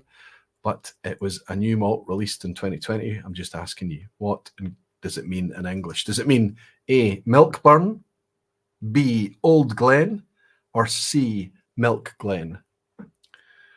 Old Glian means A, milk burn, B, Old Glen, or C, milk glen. Black Fen is saying, I also bought Decades 2 after the Tomatin vPub. Then after tasting it, bought a spare bottle. I've since developed a Cú Bócan habit too. That Cú Bócan 15 that came out last year, the sherry cask, was a belter. It went down very, very well with my visitors over Christmas holidays, along with Ardnamurchan Madeira release. What do we think Alt Glian means? I can tell you it's nothing to do with milk at all. The banana skin is in there for Altavania, which is milk burn. But Alt Glian just simply means Old Glen. And of course, I'm talking about Alt Glian from Torvik on Skye. Bringing us up to question 8. This feels like a fast quiz tonight. I hope I'm not rushing it. Which distillery will most likely discontinue its 25-year-old due to it being closed from 1994 to 2003? A. Glencadam, B. Glendronach, C. Tullabarden. Which of those three distilleries will have to either significantly overage, but more likely discontinue their 25-year-old release because it was closed from 94 to 2003?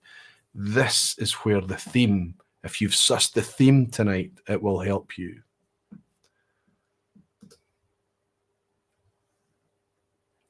Greg's Whisky Guide is celebrating a pass mark already, 5 out of 7. Terrific stuff, Greg. Cohen is in. You notice Roy hoards the Springbank for himself, lol. His guests never see it. I share it openly, buddy, but I know you're just winding me up. Everything is free. Everything is free to be shared here. Greg's Whisky Guide say, going with B with the crowd. Can I phone a friend, says Warner, the one glass man. He's in. Good to see you, Warner. James Morgan is saying A. No wonder they are rare. I can tell you the banana skin is here. Glencadam was closed between 2000 and 2003. Glendronach also has a shuttered period that's well documented, and they were overaging for a time. What I'm looking for tonight is Tullabarden was closed from 94 to 2003, which directly jeopardizes their older age statement products that they were previously overaging. That was the banana skin in there. Tullabarden, Savar Björgvinsson from Iceland, Savar, I think you are, is saying Aquavite, sorry, no idea. Regardless, it's good to have you in and participating, my friend. I hope you're doing well. Question 9, second from the end, before we get to the asshat at the end. Tamdhu, Glenrothes and Glengoyne all have what in common? What do those three distilleries have in common? A, their founding year. B, a previous owner. Or C, their current production capacity in litres per annum of pure alcohol. Theoretical capacity. Greg is saying I have a sample of Glencairn 25-year-old open. Very curious. Love the 21. I love the 21 as well. I've got a wee drop still up there, but I'm clinging on to it. Kyle Taylor has seen 6 out of 8. The Tully didn't see it coming. Oh, you slipped up, Kyle. Good to see you in. Good to have you.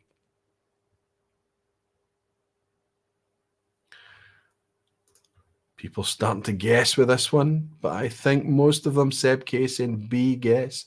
Most people are absolutely guessing B.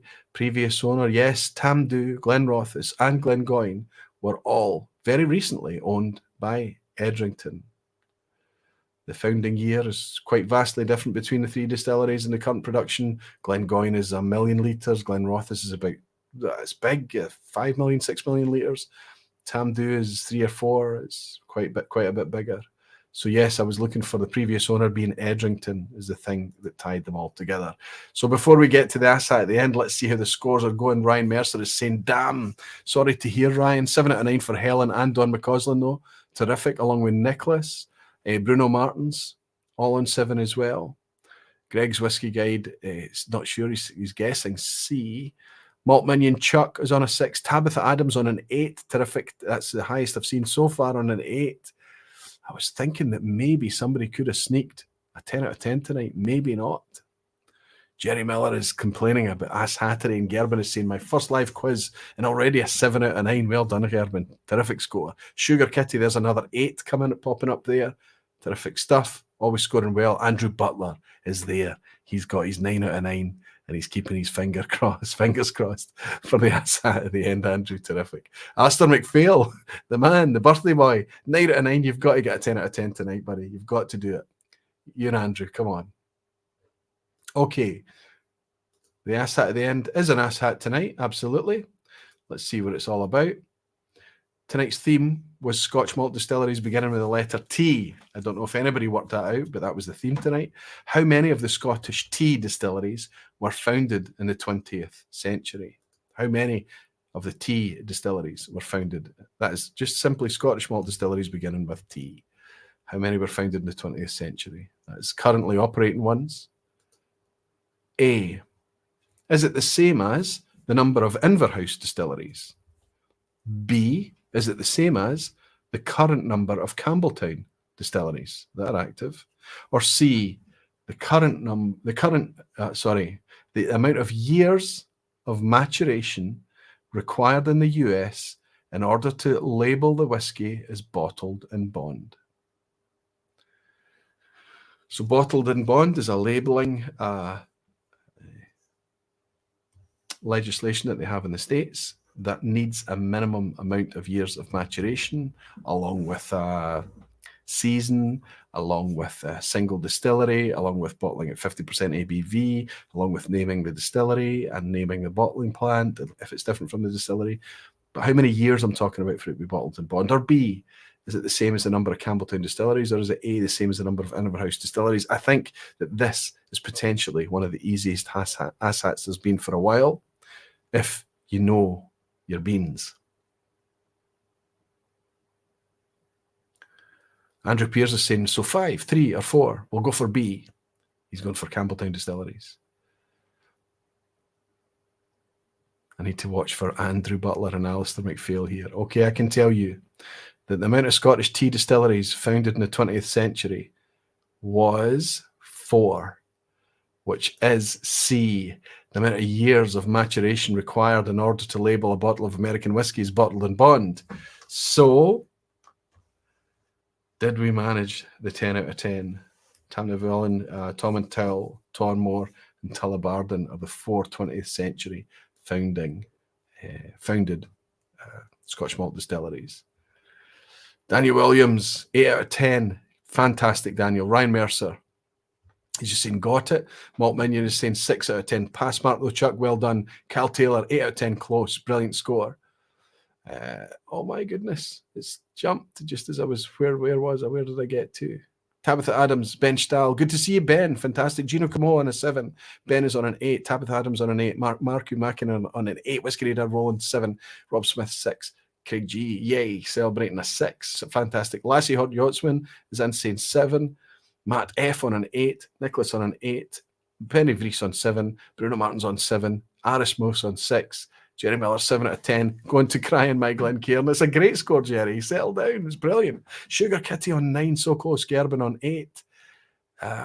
Hoyt on 7. Falsgraf on 8. 8 out of 10, decent for Seb, absolutely. Andrew Butler is celebrating. He managed it. He's done his 10 out of 10. Let's raise a wee glass. Well done, Andrew Butler. Well done. You always do amazing on the quizzes. Steve Atkins is saying, I'll take a 7. Superb. Roy O'Meara in Norway, 8 out of 10. Andrew Pearce, 5 out of 10. Rubbish. No, Andrew, it's a pass mark. Take it to the bank. Too slow. Oh, a 7. Sorry, was it a 7? No, it was a 4. Rob, you've just slipped a wee bit under the pass tonight. Thanks for participating, buddy. It's always brilliant to have you around. Big Ed on a 6, Don McCausland on 9, Danny Hebington on 7, Glenn Duncan on 7. So where is Alistair McPhail? Where is he? Have I missed him? Where is our Alistair? Where's our birthday boy? Oh, no. There he is. He's got it. He's celebrating it as well. Many happy returns. He's got the emoji in there. He's celebrating his 10 out of 10. Happy birthday, Alistair. Well done, Andrew Butler, for a terrific score once more. And well done, birthday boy, Alistair McPhail, getting a 10 out of 10 tonight. That is terrific. Superb. I'm grateful. Listen, thanks for everybody for participating right up to the end. Still over 270 of you in right at the dying minutes. Of course, it's gone a wee bit late tonight. I thought I could keep it neat, but that's the naive. It's always the days of the 2-hour vPubs. The target for a 2-hour vPub runtime, I think, is long gone. Right? I don't think I've managed that in the last 2 years or more. I don't think anybody seems to mind, and I think the chapter markers help. So if you're picking this up on the replay, hopefully it's helped you. More than anything, I hope there's some takeaways. Despite a lot of the list tonight being predictable, I hope there turned up a few surprises. I hope more than anything, the takeaways were that the consensus betrayed a lot of the things that we instinctively know and understand as a group of enthusiasts. The consensus betrays what we love about whiskey. And if you want some free marketing, and if you want the community to shout about your whiskey and celebrate your whiskey, I don't think it's a difficult formula to achieve. Be fair, be honest, be open, be transparent. Do what you can. Do the best you can. We'll talk about it. We love it. It's whiskey. Anyway, next week, John Campbell, after 26 years at Lefroy, moved recently to Lochleigh Distillery down in the Lowlands. Very, very interesting stuff going on down there. Very interesting legacy there over at Lefroy as well, and a very interesting man in himself. He's going to be joining me next week. So John Campbell will be next week. The subject I was going to talk about tonight may or may not be the week after. Let's keep that quiet for now. I don't know what's going to be happening there. Let's just keep my options open. If you're a patron, I'm going to try my very, very hardest to do a lock-in on Sunday night. I know I was supposed to do one last Sunday night. I couldn't achieve it. But this Sunday, I'm targeting Sunday night to hang out with you, just a patron-only vPub with you all, a lock-in stream, no theme, just relaxing and hanging out. Different vibe altogether from tonight, but both vPubs thoroughly enjoyable from my perspective. I'm going to raise this glass and say thank you all for hanging out with me once more tonight. It's been brilliant. I've enjoyed it. I've enjoyed sharing all that information with you. Thank you all for your support. Thanks to everybody that voted and made it possible and watched this space to see what we do with this list. I need to speak to some friends to support and see how we can best help it manifest. In the meantime, I'll raise this wee glass of whatever it is. I'm not even sure. Oh, I think this is the Arran. I think this is my Arran, potentially. I'll raise the glass of whatever it is, and I'll say thank you very much for joining me once more tonight. I look forward to welcoming you all again next week with John Campbell, and until then, I'll tell you, you're all very dearly loved. Slàinte mhath.